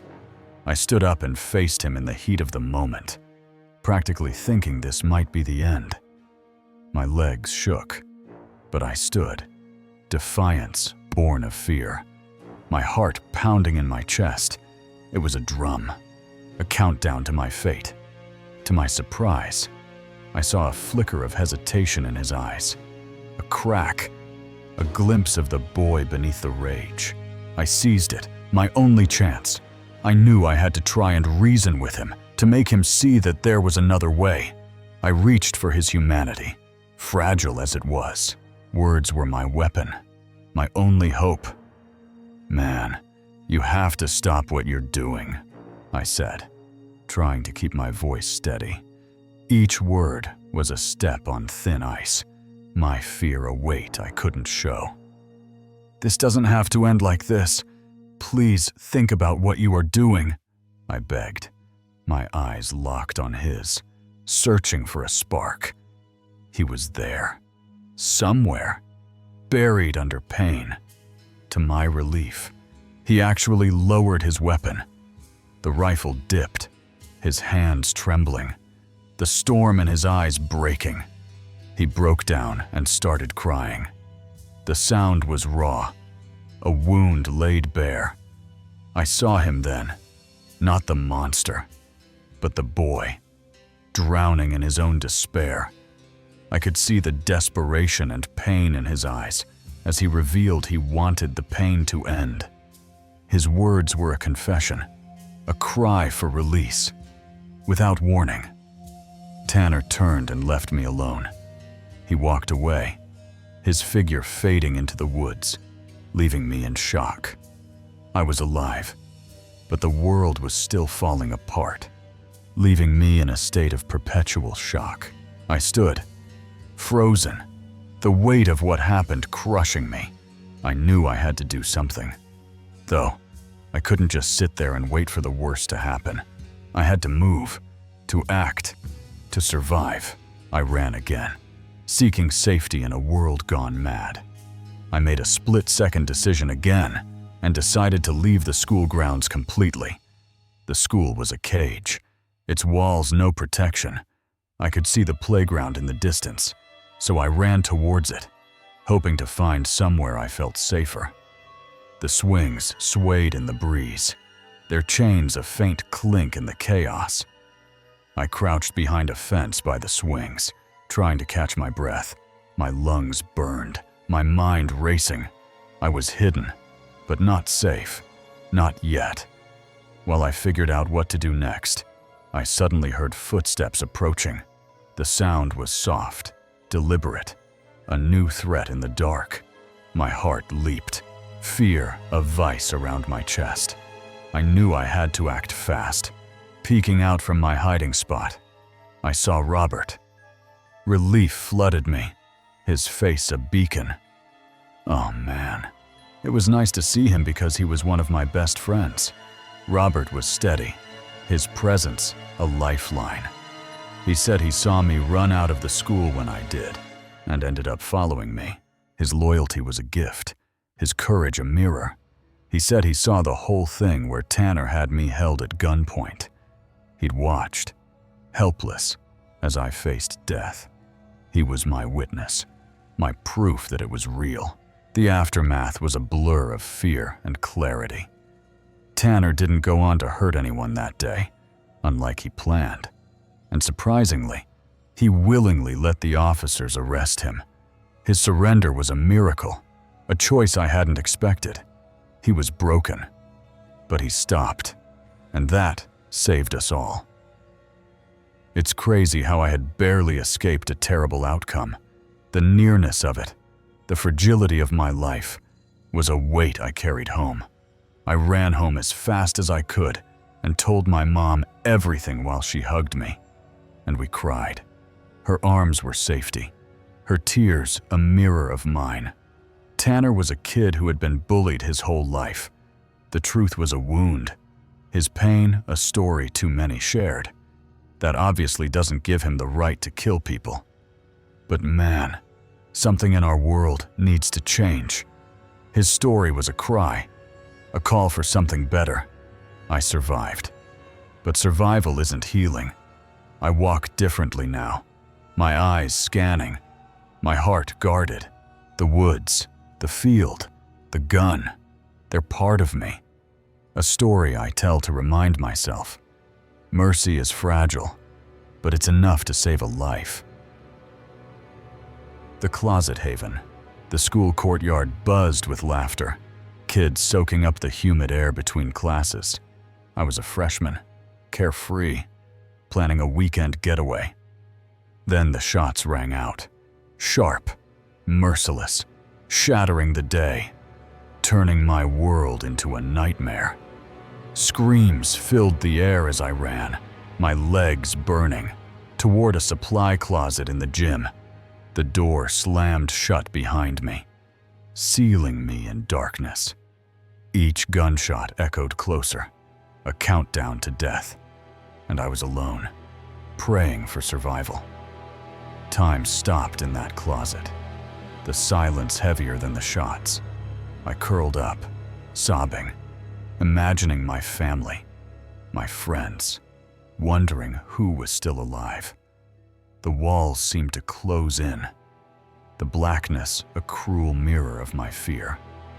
Footsteps broke the quiet, slow and deliberate, approaching the door. My heart pounded as the knob rattled, a shadow blocking the light beneath. I braced for the end, for the gunman to find me, helpless and trapped. A SWAT officer yanked me free, rushing me through a blood-soaked courtyard. Bodies lay still, faces I knew now gone. I survived, but the school was a graveyard, and the scars it left on us all would never fade. The memory is etched deep, sharp as ever. So I guess it's been a long time now, which seems pretty unbelievable to me. It's such a vivid memory that it almost seems fresh. But I think that may also be because I've repeated it so many times by now that I pretty much have an entire monologue memorized. It feels strange to say. Recounting exactly what I experienced seems pretty weird to say it, but I was definitely lucky in some way, luckier than most. Others saw worse. I knew some kids that saw a lot more of what happened that day than I did, in my opinion. I've moved forward. I've pretty much moved on from the shooting. I haven't really suffered from any long-term emotional scars. But not everyone did. But a few of those guys ended up pretty screwed up from it all. I know one girl who was super outgoing and smart before the shooting. She ended up dropping out of school in junior year because of a heroin problem. Or that's the rumor, at least. Her life unraveled. A few years ago, my sister found out that she had overdosed after she got out of rehab, leaving her 2 small kids with only their elderly grandparents left to raise them, unfortunately. Many struggled. A seemingly large part of my former classmates have also struggled with severe emotional problems and depression, which definitely resulted from that day. It was a typical school day. I remember it being one of the last few weeks of freshman year. It was cloudy, as it often is in Oregon. The weather was odd. What I remember thinking that was initially odd about that day is that it seemed much too warm for the sun to be hidden behind such a thick layer of clouds. It was hot, sticky, humid, and overall, extremely uncomfortable. Everyone sought relief. The high temperatures had forced almost all the students and teachers to the courtyard during passing time between classes to achieve some temporary relief from the stuffy, non-air-conditioned classrooms that we were stuck in all morning. I had family nearby. I have 2 sisters, one is a year younger, and still in middle school at the time. My older sister was a sophomore, but happened to be home with the stomach flu that entire week, thank God. Plans were bright. It was a day when everyone was really looking forward to our long weekend. My parents were supposed to take my sisters and I out for a weekend at a nearby resort in town, which is a popular thing to do among our community. We were excited. I spent the entire time before school making plans with friends and chatting about the various 15-year-old shenanigans we would partake in. To say that our weekend plans had changed would be an understatement. I was in gym class. I had PE first period that quarter, and we spent the time playing flag football out in the stadium turf behind the school. I helped clean up. Since I had a free second, I volunteered to take the equipment back to the supply closet in the upstairs gym, while everyone else went to the locker rooms to get ready for their next classes. The school was split. We had 2 gyms and locker rooms on the west side of the school, and a large enclosed courtyard separating them from the other classrooms and administration office. I left the closet open. I had finished putting the cones, pennies, and whatnot in their place and headed downstairs to the locker room, deciding to leave the supply closet open for the next gym period, which has turned out to be the single best decision I've ever made in my entire life. Then it happened. I had nearly gotten to the bottom of the stairs when I heard a loud sound. I stopped dead in my tracks as my mind tried to process the noise I just heard. My confusion turned to horror as I heard the screams and saw everyone left on the west side of campus sprinting down the hallways and through the closest door they could find and slamming them shut. I fled. I turned, running back upstairs as fast as I could, and heard 5 more gunshots by the time I got back to the closet, and I shut the door behind me. All I could do was sit in the corner and bury my head in my knees, sobbing. More shots rang out. I heard 3 more scattered gunshots. Then nothing. Nothing for what felt like an eternity. Time crawled. I can't even begin to describe how slow time was passing. I had absolutely no sense of time because my cell phone was still downstairs in the locker room, and there was no way in hell I was leaving the safe blackness of the supply closet. I was cut off. The worst part about hiding in the closet was not being able to talk to my mom and let her know I was okay. I just sat there and cried, praying and thanking any God who would listen to me that my sister was safe at home. My sister's absence was a relief. I would have driven myself insane with worry if I was stuck alone in that closet and not knowing whether or not my sister was okay. I sat and waited for what felt like either was going to be my safety or my death. Footsteps approached. It seemed like hours before I heard the footsteps. There's no way to describe the feeling of being alone in total darkness, overwhelmed with this amount of fear. All of a sudden, I felt exposed. I didn't feel like I was completely alone. I heard 2 sets of footsteps running up the stairs and into the gym, and then nothing, until I was startled to near death as one final shot radiated through the gym. Rafters my ears rang as I attempted to accept my impending death in the fetal position on the floor as footsteps headed slowly toward the closet door. The door rattled. I watched the strip of light under the door as a shadow of 2 feet blocked the light, and I was overcome with terror. I heard the doorknob shake aggressively, and I began to sob, thinking of losing the chance to see my family again.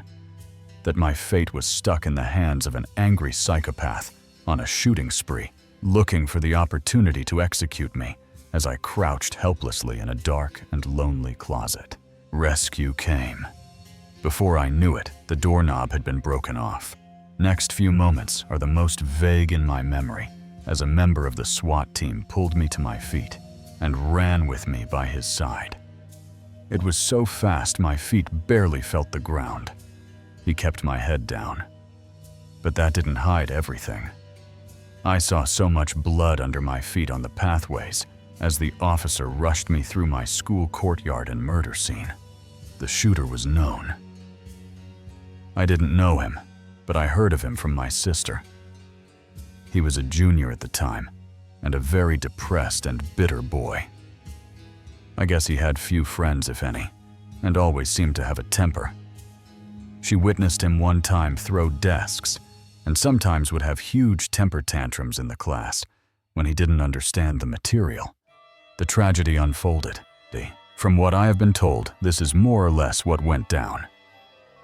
As I was finishing up in the supply closet, there was an altercation in the courtyard involving the gunman. He had words with another student and pulled out his gun, shooting the other kid 3 times before opening fire on the crowd. As chaos ensued. Following the first round, after fatally shooting both a student and a language arts teacher, he ran into the west wing of the school and hid underneath the bleachers in the downstairs gym for a while. After a while, his cover was blown, and he ran upstairs to the gym, where I was followed by an officer, and then was shot and pronounced dead, which I didn't see. Thank God I survived, changed. It was a pretty terrifying experience, and I suffered from a lot of anxiety for a while after this. But I've lived a pretty successful life since then. One thing I've taken away is that no matter where I am, I always make a point to eye the nearest escape and plan of action, just in case. The aftermath was a wound that never fully healed. I was one of the lucky ones, spared the worst of the carnage. But the echoes of that day lingered in our town like a curse. Classmates crumbled under the weight of what they'd seen. Friends who once laughed now battled demons in silence. The girl I mentioned wasn't alone. Others turned to drugs, alcohol, or worse, trying to drown the memories. I visited her grave once, years later, her name weathered on the stone, a reminder of how fragile we all were. I couldn't walk through a crowd without scanning for exits, my mind mapping escape routes. Sleep came hard, haunted by the sound of those shots, the blood on the courtyard paths. I joined a support group, Hearing stories worse than mine. Kids who'd seen friends fall. Teachers who'd shielded students and didn't make it. We were all marked, carrying invisible scars that flared in quiet moments. The shooter's name faded, but his shadow didn't. Rumors swirled about his life. Bullied, isolated, a powder keg waiting to ignite. I dug into old articles, trying to understand why. His family left town, their house abandoned, a ghost in the neighborhood. Some said he'd planned it for months, others that he snapped. No answer ever felt enough. Years later, I found a note in my mailbox, unsigned, just a single line. "You got out." My blood ran cold. Was it a survivor, a cruel prank, or something darker? I moved across the state, but the note stayed with me, a weight I couldn't shake. I'm safe now, or so I tell myself, but I still check the locks, still wake to phantom footsteps. That closet saved me, but it couldn't save us all. The shooting broke more than bodies. It broke our trust, our future, and left us forever looking over our shoulders. The X in the parking lot. The bar's neon lights flicker, casting a glow over the gravel lot where you and your regulars gather nightly. A makeshift family bound by drinks and shared secrets. Spring break has brought old faces back, filling the air with laughter and nostalgia. I frequent a certain local alt hangout spot just about every night to have a few drinks and hang out with my crowd of regulars who were almost like my family. The crowd is rowdy, celebrating the return of friends who've scattered since last summer. Spring break for a lot of people, which meant that a lot of old friends and former regulars came back to town and spent some nights at the bar like old times. Among them is Allison, a friend you've kept at arm's length. Her charm undeniable, but your connection platonic.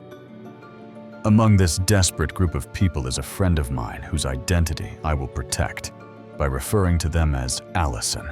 Allison's a light in the chaos, but her drinking worries you. She's small, vulnerable when wasted, and you've always watched out for her. Allison is very cute, but we were never that close, and we never hooked up. So I'm shishly stuck in the friend zone, so to speak. Though that's not a problem for me. You're not chasing her, content to be a gentleman, keeping things simple, as I'm not interested in making things weird between us or forcing myself into a long-distance relationship. I can be a gentleman. The bar's a safe haven, but everyone's got their demons, and Allison's no exception. Allison likes to drink a lot. Most of us around this place has some kind of developing substance issue. It's St. Patrick's Day, the night a blur of green beer and old songs, your head swimming from too many drinks. Since she's a small, attractive female, all of her friends, myself included, make sure to look out for her when she gets drunk, just to make sure that nobody gets a chance to try anything nefarious. You black out briefly, but clarity returns as the crowd thins. It was the night of St. Patrick's Day, and I was very drunk and high after hanging out with my old friends who were in town. Only you, Allison, a mutual friend, and the bar owner remain, lingering in the lot. The only people still hanging out were myself, Allison, a friend of mine, and the owner of the establishment. The owner locks up, leaving you three under the stars, chatting before parting. We bummed around until the owner finally kicked us out that left. Just me, Allison, and our mutual friend in the parking lot. Then, headlights pierce the dark. Josh, Allison's ex, pulls up, his timing too perfect. We were having our last little chat for the night, and about to say goodbye when something very unexpected happened. Allison's ex-boyfriend, Lily, freaking appeared out of nowhere, just pulling up to the parking lot. You exchange glances, alarm bells ringing. When he appeared, all three of us traded a look. Allison often sleeps in her car, and Josh's arrival feels calculated. I hadn't seen him around all evening, and it's not uncommon for Allison to sleep in her car after everyone else leaves, so it was quite obvious to all three of us that he had come just to see her. Josh, older, wired on cocaine, clings to Allison like she's his possession. Despite their breakup, I'll call him Josh. I was immediately glad that I and my friend were still there, and that Josh hadn't successfully pulled up on Allison while she was alone. He's obsessive, unable to let go. It's less important, but Josh is a little older and a cocaine addict and wants Allison to be his little punk rock doll. They split months ago last time Allison left town. But man's been picking the scab the entire time. His presence shifts the mood. His eyes sharp while you're all foggy. He started acting extremely clingy. We were all pretty much wasted except for him. And I could tell by the way he looked at us that he knew this. Josh crowds Allison, stepping too close, offering a hug she recoils from. When he started to stand so close to Allison that she took steps away and tried to hug her for old time's sakes or whatever he said. You try to summon the owner, but the bar's locked tight. I went back to the back door of the bar and tried to get the owner to come out to help survey the situation. But unfortunately, the whole place was locked up and his car was gone already. Your friend leaves, oblivious to your silent plea. By the time I got back, my old friend was saying goodbye. I dapped him up and I pulled him in a bit, trying to give him a look in the eyes that said, "Don't you dare leave." But he didn't get it. It's just you, Allison, and Josh now. The lot empty. Then it was just me. Allison and Josh. Allison wants to sleep in her car, but Josh insists it's unsafe, offering a ride. Allison tried to say goodnight and sleep in her car, but this was the moment that Josh had been waiting for since he saw the rest of us there. He said, "That's not safe. Let me just give you a ride home." You argue it's fine, but he's relentless. I immediately tried to counteract this by saying how she's always done this, and it's never been a problem, but none of this worked. Josh was extremely pushy. Allison, worn down, agrees. Eventually, Allison caved and accepted the ride. Your gut screams not to let her go, despite the haze of alcohol.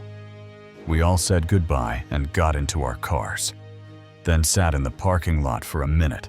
The whole time I heard this voice in my head that told me not to let her get in the car with him.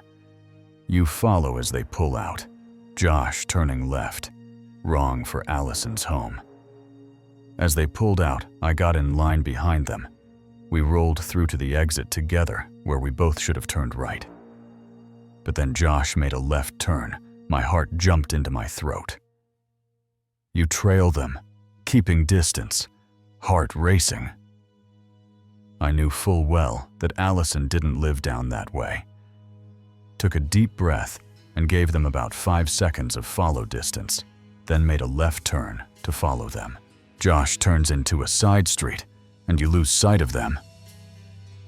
Eventually, Josh made another left turn into a side street. I sped up and keened into the turn, knowing they could make another random turn and lose me. You spot his car, lights off, parked. As soon as I made the turn, though Eeyore, I couldn't see them. There were no taillights on the road, luckily. Just a few seconds later, as I was slowly rolling through the neighborhood, I saw Josh's car. They were parked on the side of the street with their lights already off. You pull up, engine running, and step out. I swore again with malice and anger this time, then pulled up in the spot right in front of car. I left it running in park and quickly got out. Allison bolts from Josh's car, crossing to yours, ignoring his shouts. I didn't even have a second to look out into their windshield, because they were both already getting out. There was a hectic few seconds that followed Allison the door behind her and ignored Bolus completely. Walking to my car with their arms crossed, jumping into my passenger seat. And the door, Josh pursues, but your glare stops him. The whole time Josh was at her to come back, even started to walk up to her, but I stopped him. I don't even think I said anything to him. I just gave him a look that told him to back off. He shoves you, muttering, and retreats. He clenched his jaw in a way that made me tense up, expecting his sucker punch to come my way. But then he just pushed me back and muttered something venomous as he turned around and got back into his car. Fear spikes. He might have a gun. You race to your car, speeding away. In that moment, actually, I was the most afraid, because in this country, somebody you're in a fight with getting back into their car means two things: either backing off or grabbing their gun. I literally ran back into my car and sped off faster than I ever have in my life. Allison curls up, silent, refusing police. Once I got back on the road and on the way to Allison's house, I tried talking to her. She was totally clammed up and curled into a ball in my passenger seat. The most I got was when I asked if I needed to call the police, and to that, I got a very slight head shake to indicate no. She asks to sleep in her car at the bar. When we were passing the bar, she finally spoke, asking me to not drop her off at home and let her sleep in her car. You help her settle, watching until dawn. I obliged, figuring she probably didn't want to interact with her parents. I helped her in and made sure it was locked up. Then I sat in my car and washed over her until sunrise, when other cars finally started pulling in. Next day, Allison acts normal, but admits your timing saved her. The next day, she was back at the barn trying her best to act normal. When I got her inside, I asked her about it again and double-checked if I should have called the cops. She again said no, but this time added that it was only because I got there when I did. You urge her to tell friends. My heart sank when she said that, and I told her she should at least tell a few close friends about this, to which he agreed. Josh is shunned, his actions unforgivable. Now Josh is basically the same on-site order as a neo-Nazi. We may not be the best group of our friends on account of how we enable each other's self-destructive habits. But god damn it, when it comes to certain things, we look out for each other, and assault of this sort is something you're lucky to just get beaten for. You dig into Josh's past, hearing whispers of his stalking, his fixation on Allison. The bar tightens its circle, watching for her. You check your mirrors now. Avoid empty lots. The memory of his car, a shadow that lingers. The voice in her sleep. The bedroom was dark.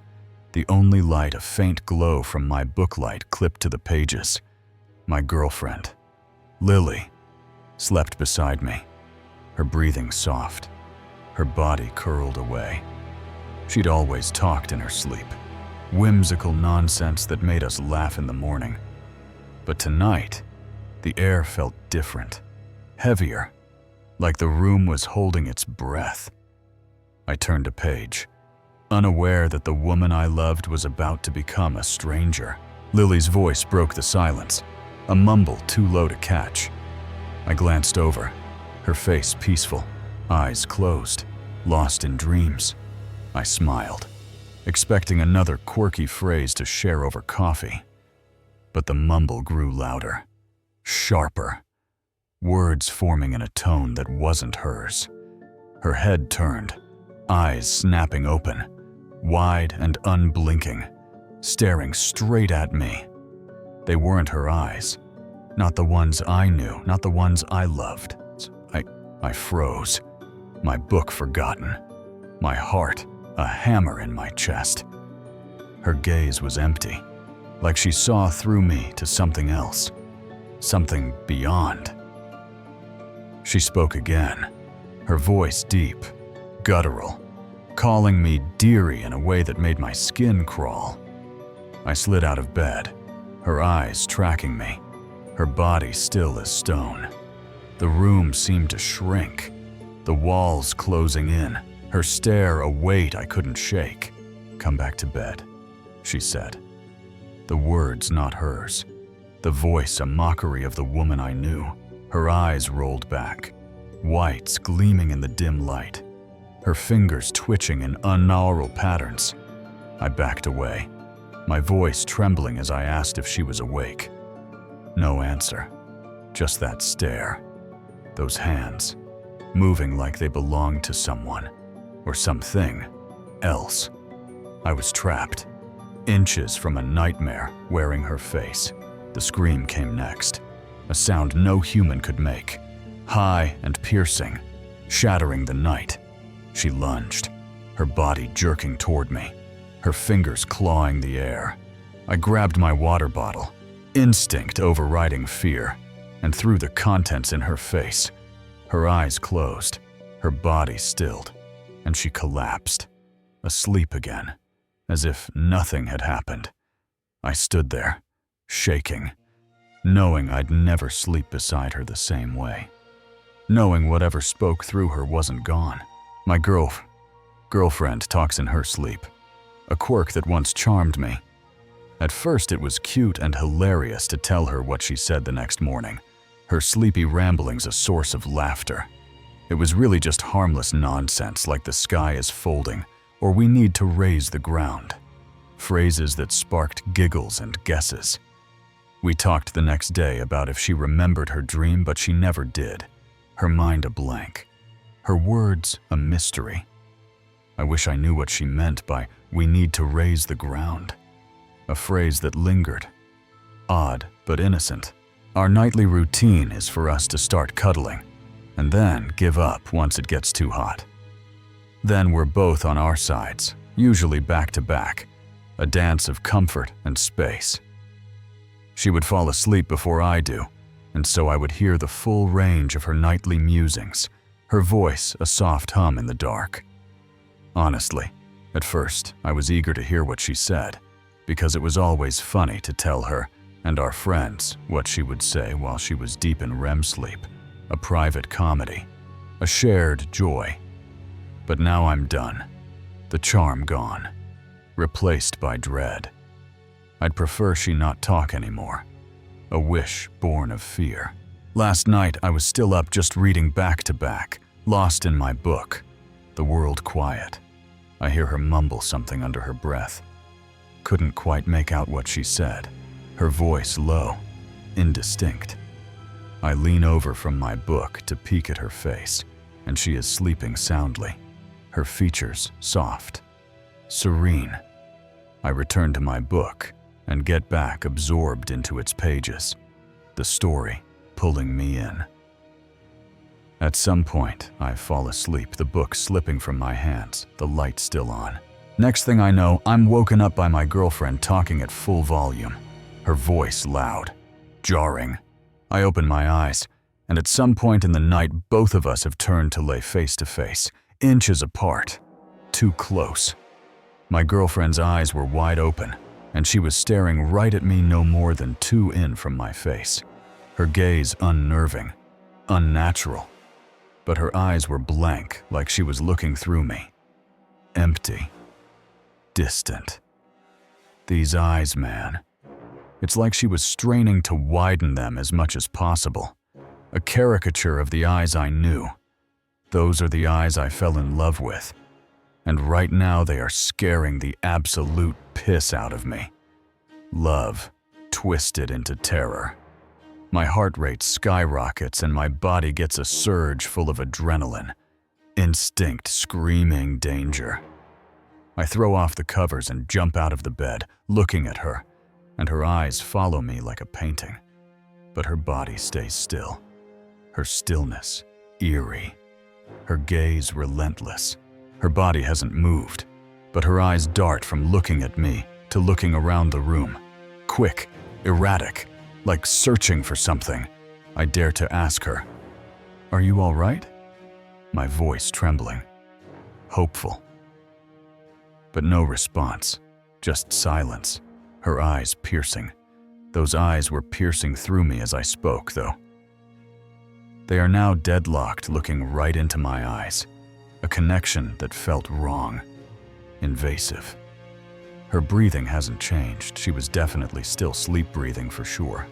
Slow, steady, asleep yet awake. That's when, while looking right at me, she says in a too deep of a voice for her, let alone as a woman in general, "Come back to bed, dearie." The word alien, the voice not hers. My girlfriend has never called me Derry before. Our nicknames, sweet, familiar. Nothing like this. We have cute names for sure, but they range from pumpkin baby or to cupcake. Warm, loving. Dearie sounds like something my grandmother would call me. Old, out of place. I stood frozen, my mind racing. The room too small, too dark. I decide I'll get more information before I climb back into bed with a potentially possessed girlfriend. Caution overriding fear. "Are you awake, sweetie?" My question soft, desperate. No response, her silence louder than words. The eyes dart from me to the wall, to the door, and then to the ceiling. Her gaze chaotic, unmoored. I'm about to know out of the room when her wide open eyes rolled through the back of her head. Whites gleaming, pupils gone. A sight that stopped my heart. The white from those eyes stood out to me even with the dim radiance of the book light. No pupils in sight, as she insists. Of course I'm awake. Come back to bed. Her voice mocking, inhuman, with a subtle tap of the fingers on the comforter. Her hands moving, unnatural. Looking at her fingers now, I'm starting to come around. Doubt creeping in, fear growing. She's never sleepwalked before. Surely she is awake now, a hope I clung to. She's moving her hands, but I'm looking at her fingers as though she is pretending to have control. Their movements wrong, disjointed. They are all going in different directions, like one finger was pointing straight down and the others to the side.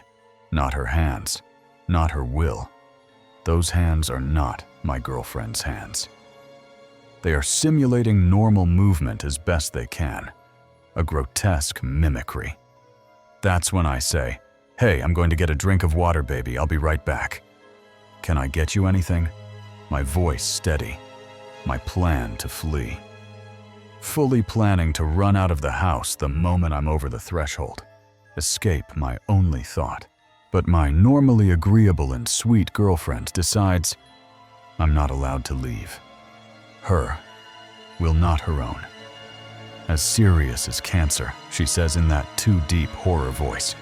"Take one step out of that door and I will rip out your throat and pound it down your neck." The threat visceral, deadly. Shocked, but understanding the importance of not letting this beast know I am in trouble, I replied. My calm a mask. As interesting as a proposition as that is, I think I'm going to defiance my shield. And thinking quickly, I grab my water bottle from the nightstand. A weapon. A chance. This doesn't please my girlfriend, as she decides to start screaming and fingering her way towards me. Her body lurching. Unnatural. It's a supernatural scream, so high-pitched and bird-like I feel as though my neighbors 3 houses down were going to ask us if we heard that last night. A sound that pierced, that haunted. As far as I can muster, I unscrew the lid and douse her in water. Instinct. Desperation. Like I knew what I was doing. A reflex. A prayer. Her eyes closed. Her garbled appendage is normalized, and she's now back asleep. Her body still. Her face her own again. I'm going to sleep on the couch for a while, maybe forever. She'll understand when she's awake. A decision born of survival. Of fear. The couch was cold. The living room dim. but it was safer than the bed, safer than her. I didn't sleep. Not really. My eyes fixed on the hallway, my ears straining for any sound. Morning came slowly, the light creeping through the blinds, and Lily woke as if nothing had happened. She was herself again, smiling, asking why I was on the couch, her voice soft, her eyes warm. I didn't tell her. Not then. How could I? She didn't remember, didn't know the voice that wasn't hers, the eyes that weren't hers, the threat that still echoed in my bones. I said I'd had a bad dream, laughed it off, but my hands shook as I made coffee, my mind replaying the night. We talked later, over breakfast, about her sleep talking, about maybe seeing a doctor. She laughed, thought it was just stress, promised to try meditation. But I saw the flicker in her eyes, a moment of doubt, as if she sensed something too. I didn't push, didn't want to scare her, but I started sleeping with the light on, keeping my phone close, my water bottle closer. I read about sleep disorders, about night terrors, about possession, though I didn't believe in that, or didn't want to. Nothing explained the voice, the hands, the way she'd moved, like a puppet on strings. The days passed, and she didn't talk in her sleep again. Or if she did, I wasn't there to hear it. I took the couch, then a spare room, claiming I needed space to read. She didn't question it, but I saw the hurt in her eyes, the questions she didn't ask. I loved her, still do. But love wasn't enough to erase the fear, the memory of that voice calling me dearie, the threat of a throat torn open. I started noticing things, her staring into space, her hands twitching when she thought I wasn't looking, a hum under her breath that wasn't a song. Maybe it was my imagination, my fear painting shadows where none existed. But I couldn't shake it. I haven't left. Not yet. We're still together, still trying. But the bedroom is hers now. The bed a place I can't go. I keep the doors locked, the windows shut, and I don't sleep deeply anymore. I don't know what spoke through her that night. If it was her mind or something else, something older, something that knew my name wasn't Timmy but called me anyway. I don't know if it's gone, or if it's waiting, watching, biding its time. But I know I'll never hear her sleep talk the same way, never laugh at her words, never feel safe in the dark beside her. The face on the hood. I'm from Connecticut. The highways called to me, their endless stretches a promise of freedom. I was young, restless, chasing love across state lines. But the road had its own secrets, shadows that lingered just beyond the headlights. My car was my home on these journeys, a steel cocoon against the night. Was that flicker in the distance a sign, or something watching from the dark? I was in a long-distance relationship with a girl from Georgia, and I would often make road trips down to visit her. Her smile was worth every mile, every hour spent behind the wheel. Yet, each trip felt heavier, the night pressing closer with each passing state. I don't really mind. I love road trips. I've driven across the United States and back all on my own. The open road was my sanctuary. But tonight, it felt like a trap. There's just something about traveling the highways of the US by yourself that's just so freeing. The hum of the engine, the blur of the asphalt. It was a meditation, a way to shed the world's weight. But freedom has a price, and the night was ready to collect. To save money, I would sleep in my car. It's really not so bad. It's basically camping in like a metal tent. The stars were my ceiling, but their light was cold, distant, offering no comfort. Kind of makes you feel like you're really rough in it, if you will. I just recline the seat back, keep the key in the ignition just in case, and I doze off. It was a routine, honed over countless trips, But routines breed complacency, and the night waits for the unwary. No, I don't put anything up to block the windows for privacy. But maybe I should have. My openness was a vulnerability, an invitation to the unknown. The trip down south is a comfortable 2-day drive. My stop would usually be somewhere along the Virginia-North Carolina border. The halfway point was a ritual, a pause to rest before the final leg.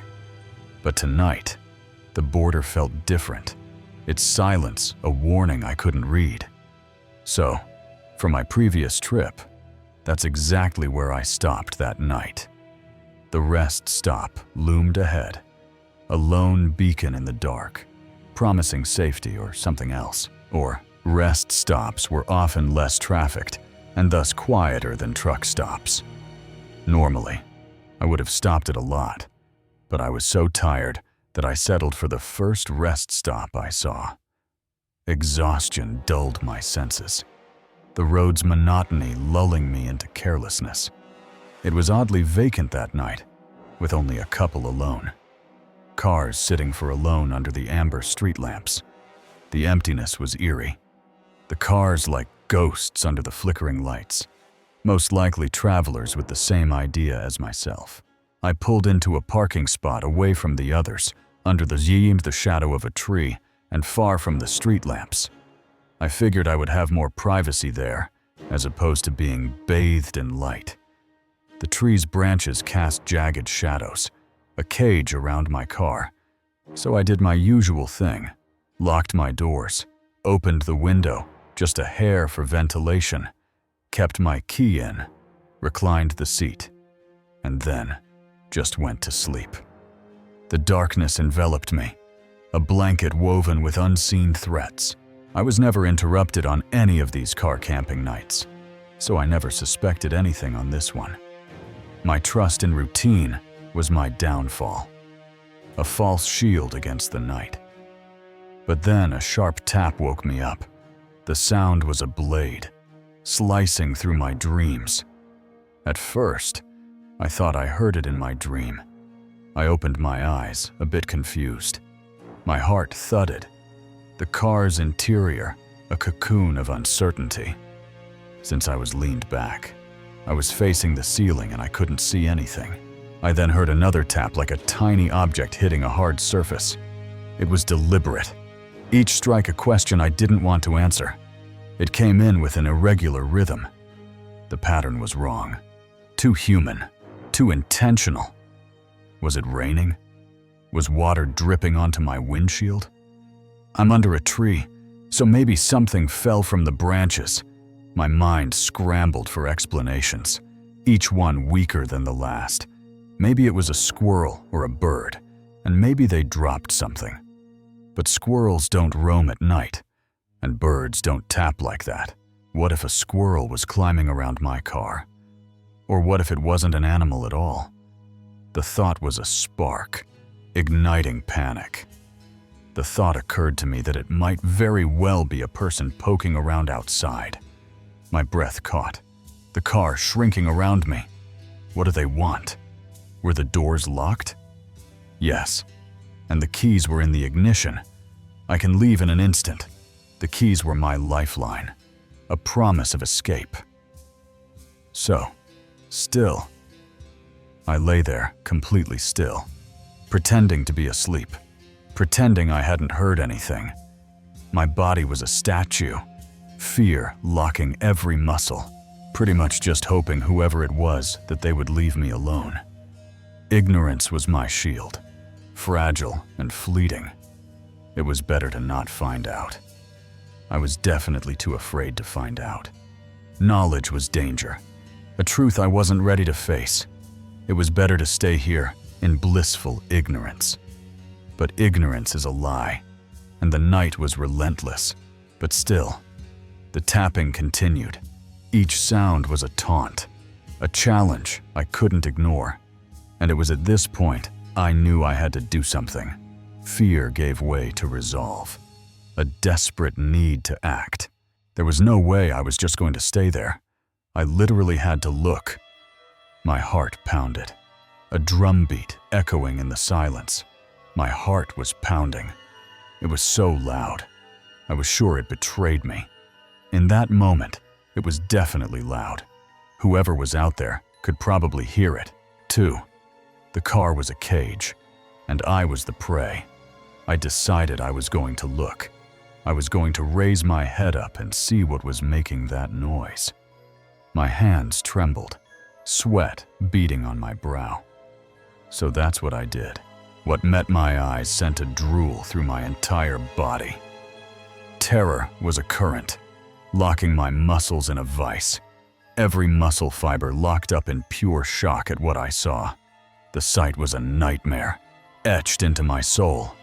The faint glow of the street lamps cast just enough light for me to make out what I was looking at. The amber light was a cruel revealer, showing me the horror. Right there in the windshield, staring directly at me, was a face. It was no human gaze. It was something else, something wrong. Someone I presumed to be a woman was lying on my hood. Her body was sprawled, unnatural, like a predator poised to strike. Her face pressed right up against my windshield. The glass was her canvas, her features a grotesque painting. Her face was completely still, locked in a permanent grin. The grin was a rictus, a mockery of joy.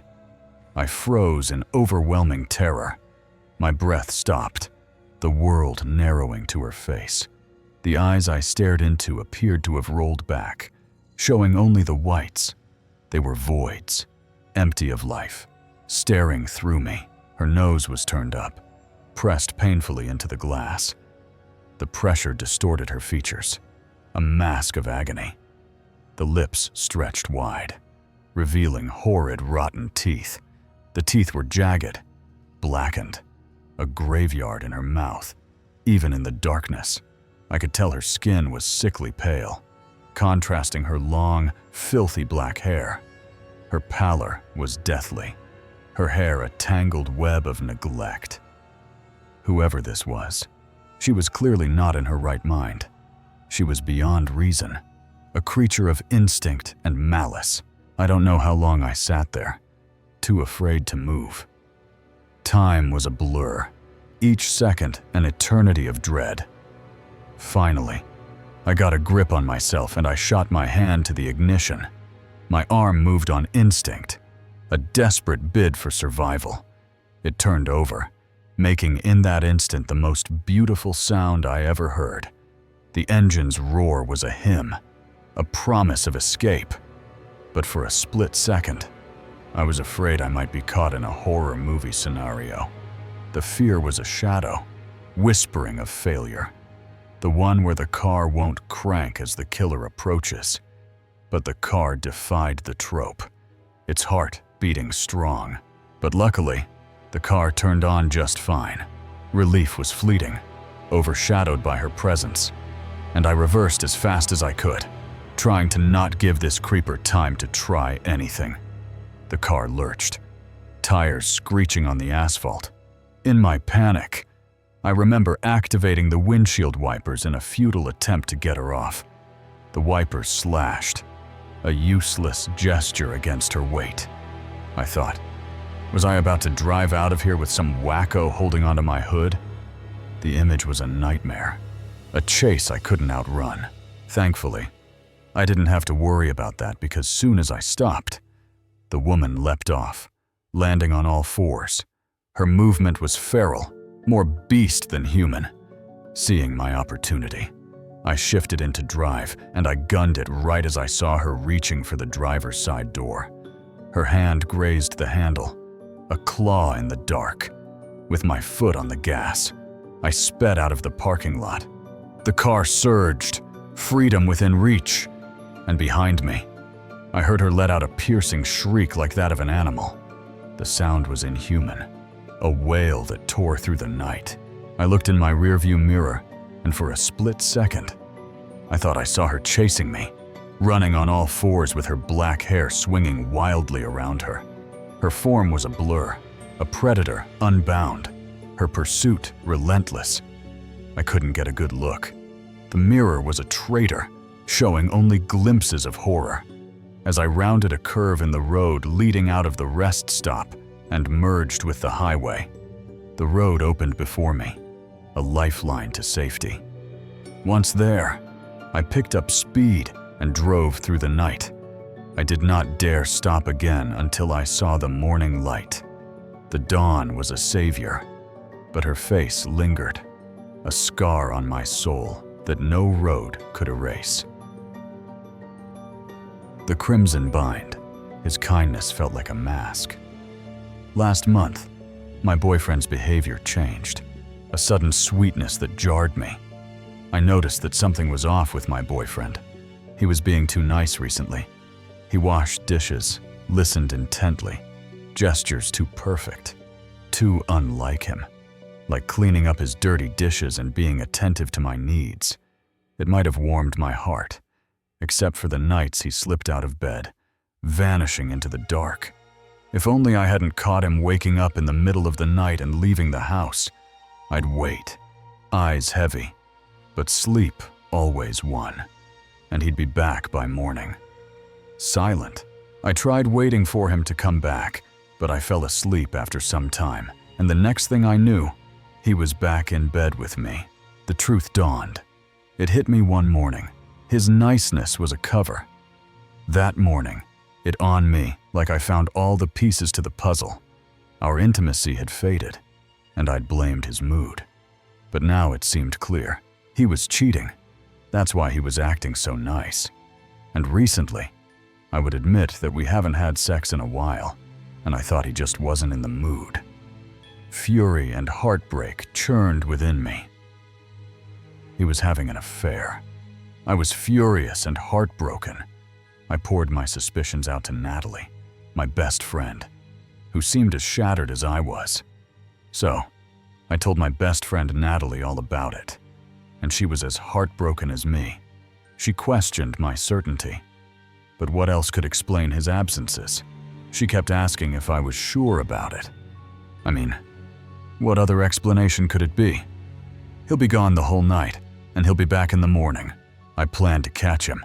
I told Natalie I'd stay up, catch him sneaking back, and expose his lies. I said to her that I have a plan. I'm going to wake up before he gets back one night and catch him red-handed. She nodded, endorsing the idea. My best friend just nodded and said that was a good idea. That night, he cooked a lavish dinner, a rare act that raised my guard. So that night, my boyfriend prepared a nice meal for me, something he hadn't really done before. I played along, hiding my suspicions, our talk deceptively normal. I pretended not to know anything about his infidelity, so our conversation went normally. But in bed, exhaustion betrayed me, pulling me into a deep sleep. However, when we finally settled back in bed, I had fallen asleep almost instantly. Sleep became a prison. I woke furious at myself. My alarms had failed. My sleep was so good that I wasn't able to wake myself up. Night after night, the same pattern. I couldn't stay awake, despite my resolve. What's even more weird was that come the next following nights, the same thing kept happening to me. As a former night shift worker, this was bizarre. I'd never struggled like this. That is really unusual, since I have been a night shift employee before, and I didn't have this kind of trouble just suddenly falling asleep. Gaps in my memory grew, nights blurring into nothingness. Sometimes I couldn't even remember what happened the night before. A chilling thought emerged. Was he drugging me? My crazy brain thought maybe my boyfriend was drugging me. Like putting something to make me sleep through the night. Betrayal deepened. How did he know my plan? That's the only possible explanation I could think of. But then I asked myself, how did he know about the plan? The answer crushed me. Natalie. My heart sank as I realized the answer to my question. Natalie, my best friend. Had she betrayed me? Perhaps his lover? I couldn't believe it. Why would she betray me? Is she my boyfriend's lover? Anger consumed me, a fire fueled by their deceit. At this point, I was intoxicated with anger. I vowed to uncover the truth. No matter the cost, I fought back, determined to stay clear-headed. I skipped dinner, drinking only tap water to avoid any tampering. I skipped dinner and only drank water from the tap. His insistence I eat or drink milk felt like proof of his scheme. My boyfriend was even persistent that I should eat, or at least drink some milk. To me, that was a confirmation that he was indeed drugging me. I prepared to confront him, but a sudden blow to my head sent me into darkness. I was about to confront him about his infidelity right then and there, but I felt a blunt force hit me at the back of my head, and I was out cold. I woke in chains. Consciousness returned, my wrists burning, bound by thick ropes to the bed. When I came to, I was tied up in bed. When I woke up, I was still in bed, but I noticed that the ropes from last night left a real mark on my skin. My wrist was burning like hell. 2. He stood in the corner, pale, lips trembling, and my boyfriend was watching me at the corner of our bedroom. He was biting his lips, and he was as pale as a sheet. "What is this?" I demanded, fear and rage colliding. "What is this?" I asked him. His eyes brightened, and he rushed to call someone. "Natalie." He then ran to our living room and called for someone. My heart sank as I saw who it was. It was Natalie. Fury exploded. Seeing her, I unleashed my betrayal. I immediately after seeing her, "It was you! How dare you!" I shouted at her. "It's not what you think," she pleaded, her voice infuriatingly calm. Natalie asked me to calm down. "It's not what you think," she kept repeating. I thrashed against the ropes, vowing vengeance. "I'm going to kill you both when I get out of here." I kept trying to free myself, but to no avail. They used some of the thickest rope I'd ever seen. He begged me to listen, denying any affair or romance with Natalie. And my boyfriend said, "I'm not cheating on you, and certainly Natalie and I have no romantic relationship." His next words stunned me. He left at night to stay safe. For me, I get out of bed every night because I need to stay safe. "Stay safe?" I asked. "Stay safe from what? From you?" He answered quickly. Confusion reigned. "Safe from me? What?" I replied. Natalie whispered it was nearly 3, urging him to hurry. "Jace, it's near 3. We should get out of here," Natalie whispered. He grabbed a paint bucket, smearing red paint on my hands and legs as I struggled. My boyfriend then took out a paint bucket and painted my hands and legs with red paint. His frantic actions baffled me. Was this really my boyfriend? All the while, I was thinking, who is this person? Is this really even my boyfriend? How could he do all this to me? He kissed my forehead, promising clarity tomorrow, then fled with Natalie, as if he could hear my thoughts. He kissed my forehead and said, "You'll understand everything tomorrow, I promise." Before I could reply, he and Natalie ran away and I was all alone in our bedroom. I was abandoned. Alone! I screamed for help, my voice swallowed by the empty house. I kept screaming for help, but I knew it was pointless. My mind raced, lungs tight with panic. My mind was racing as fast as my heartbeat. My lungs felt like it was shrinking as I was struggling for air. Why were they doing this? No, no, no. How could they do this to me? And why are they doing this? Exhaustion overtook me, and I blacked out again. I kept trying to free myself, but I got exhausted. and at some point, I lost consciousness. The ropes left scars. I woke still bound, wrists raw, the red paint a grotesque stain. When I woke up, I was still in bed, but I noticed that the ropes from last night left a real mark on my skin. My wrist was burning like hell. 2, he was gone, vanished forever. My boyfriend was gone, and I literally never saw him again after that night. Natalie, too, was a ghost, leaving no trace. The apartment felt alien, its silence mocking my confusion. Questions lingered. His claim that I was the danger gnawed at me. What did he mean? Had I done something in my sleep? Something I couldn't recall? The drugging seemed real, yet his fear of me felt genuine. The paint, the ropes, their flight. It made no sense. I searched for answers, but found only the marks on my skin and an empty promise of understanding. I rebuilt my trust. I moved out, seeking safety in a new place, far from the memories of that night. The betrayal, by him, by Natalie, cut deep, but the mystery of their actions cut deeper. I avoid late-night doubts now, double-check my drinks, and keep my circle small. Their words, their fear, the crimson paint, they haunt me. A puzzle with missing pieces, warning me that truth can be more terrifying than lies. The scream on the highway. The night was a canvas of stars. The forest around our home a silent embrace. I'm a 32-year-old female, and this is something that happened to me only 2 nights ago. At 32, I cherished these moments on our porch, a rare pause from the world. My husband, Kevin, and I were on the porch smoking a cigarette. Kevin and I shared a cigarette, the glow a small defiance against the dark.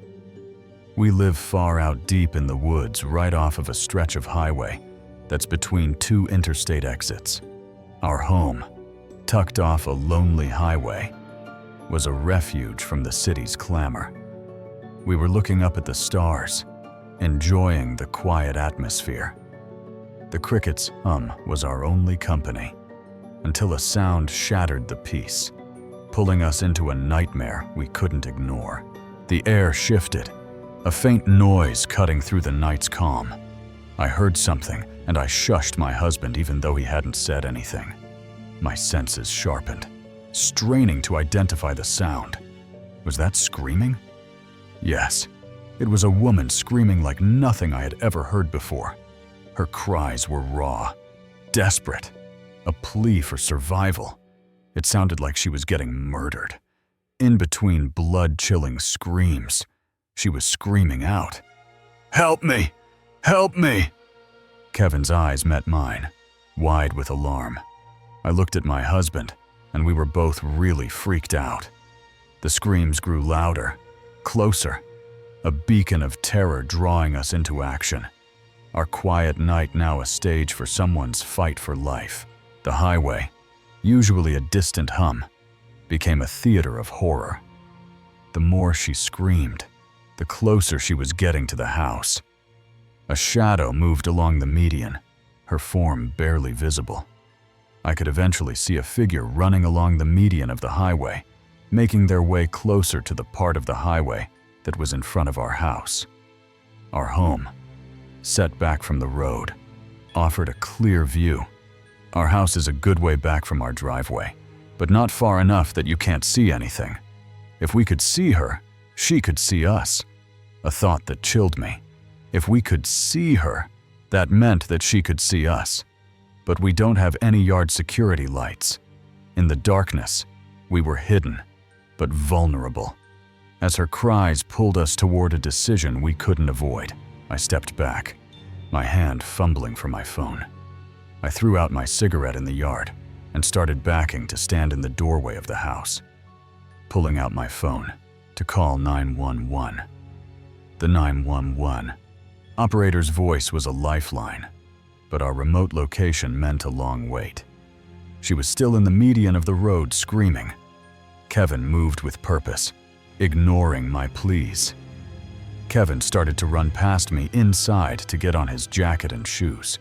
I told him not to go out there, but he ignores me and gets dressed anyway. As he vanished inside, a red car appeared, its presence a new threat. As soon as he was out of sight, I saw a red car up the road, and I pulled over next to where the lady was at.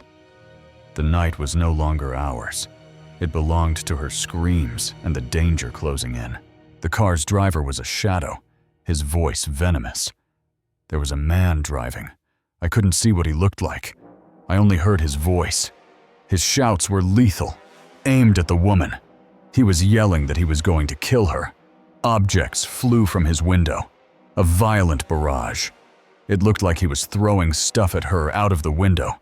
Maybe close. She broke into a sprint, heading straight for our yard. As soon as she sees him pull over, she starts running straight towards our yard.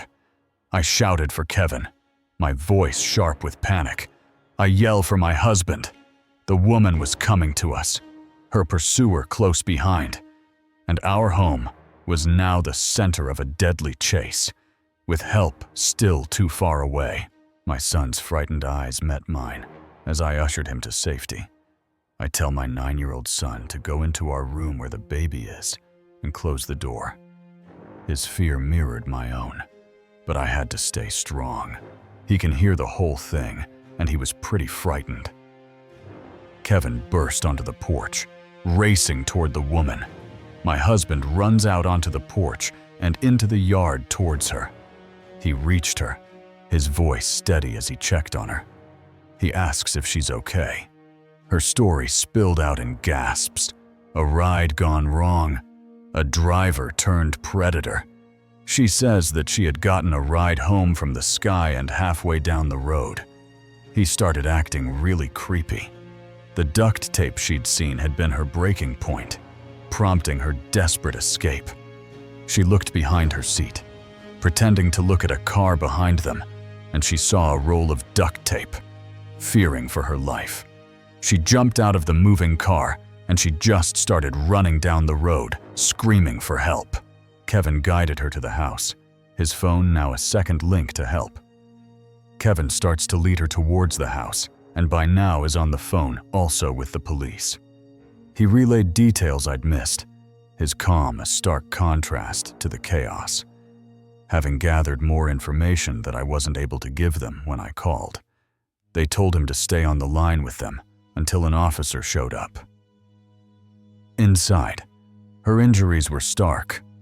Red, bleeding, a map of her ordeal. He left her in the house and her face looks horrible. She is red and bleeding in a couple of spots. Road rash from where she had jumped out.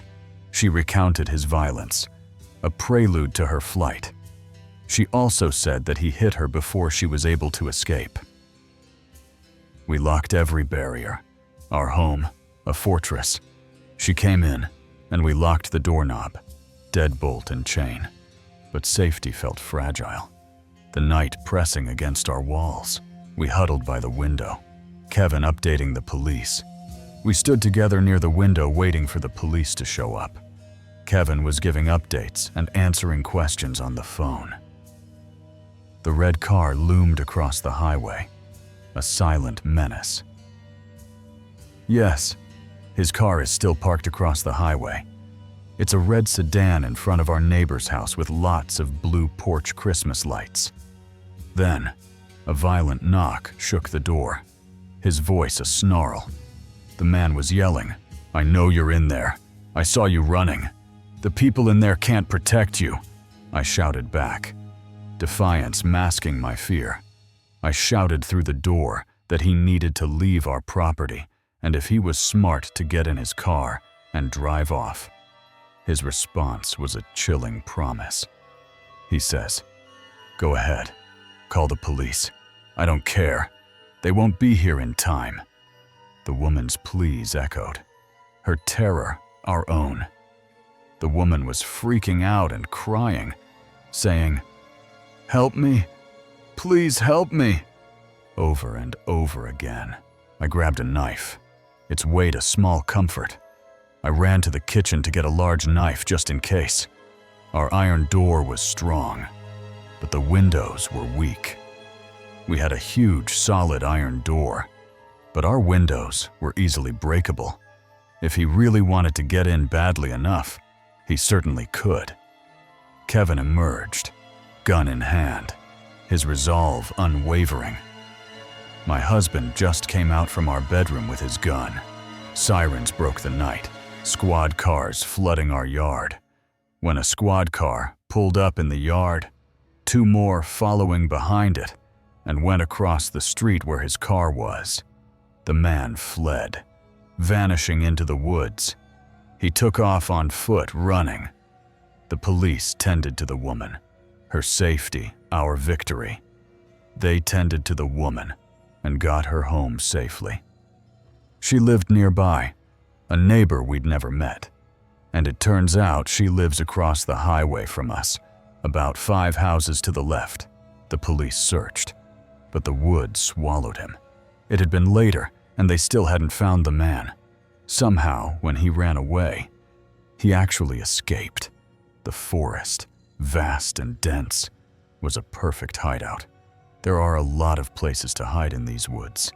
I prayed he'd stay gone, his threat a lingering echo. I just hope he hides far away from here and never comes back. We installed security lights. Their glow a new shield. Our son, shaken, clung to us, his fear a wound we couldn't erase. The woman's gratitude, her survival, was a light in the dark. But the man's escape left a shadow, a question unanswered. I checked local news, finding no trace of him. Only silence. The highway's hum returned, but our home felt different. We fortified our defenses, cameras, stronger locks, a plan for next time. Kevin and I grew closer, our shared stand, a bond forged in crisis. I reached out to neighbors, forming a network to watch the woods. The woman visited, her recovery a testament to our actions. Her story spread, a warning to others, a call to vigilance. I kept a knife closer now, its presence a reminder of that night. The forest, once a sanctuary, was now a frontier, its depths a mystery we'd never fully trust. Months later, I stood on the porch, the stars still bright. The highway stretched before us, quiet but no longer innocent. I thought of her screams, his threats, our defiance. We'd saved a life, but the cost was our peace. I kept a photo of our home, its porch a symbol of that night's courage. If he ever returned, or another threat emerged, I'd face it, not with fear, but with the strength we'd found in the scream on the highway. The woods might hide him, but they couldn't hide us from our resolve to protect, to survive, to never let the dark win. Thank you for listening till the end. Tomas, if you hear a knock at 3 a.m. tonight, don't answer it. Maybe the next story is coming. Symbiotes for you. See you the in your next nightmare.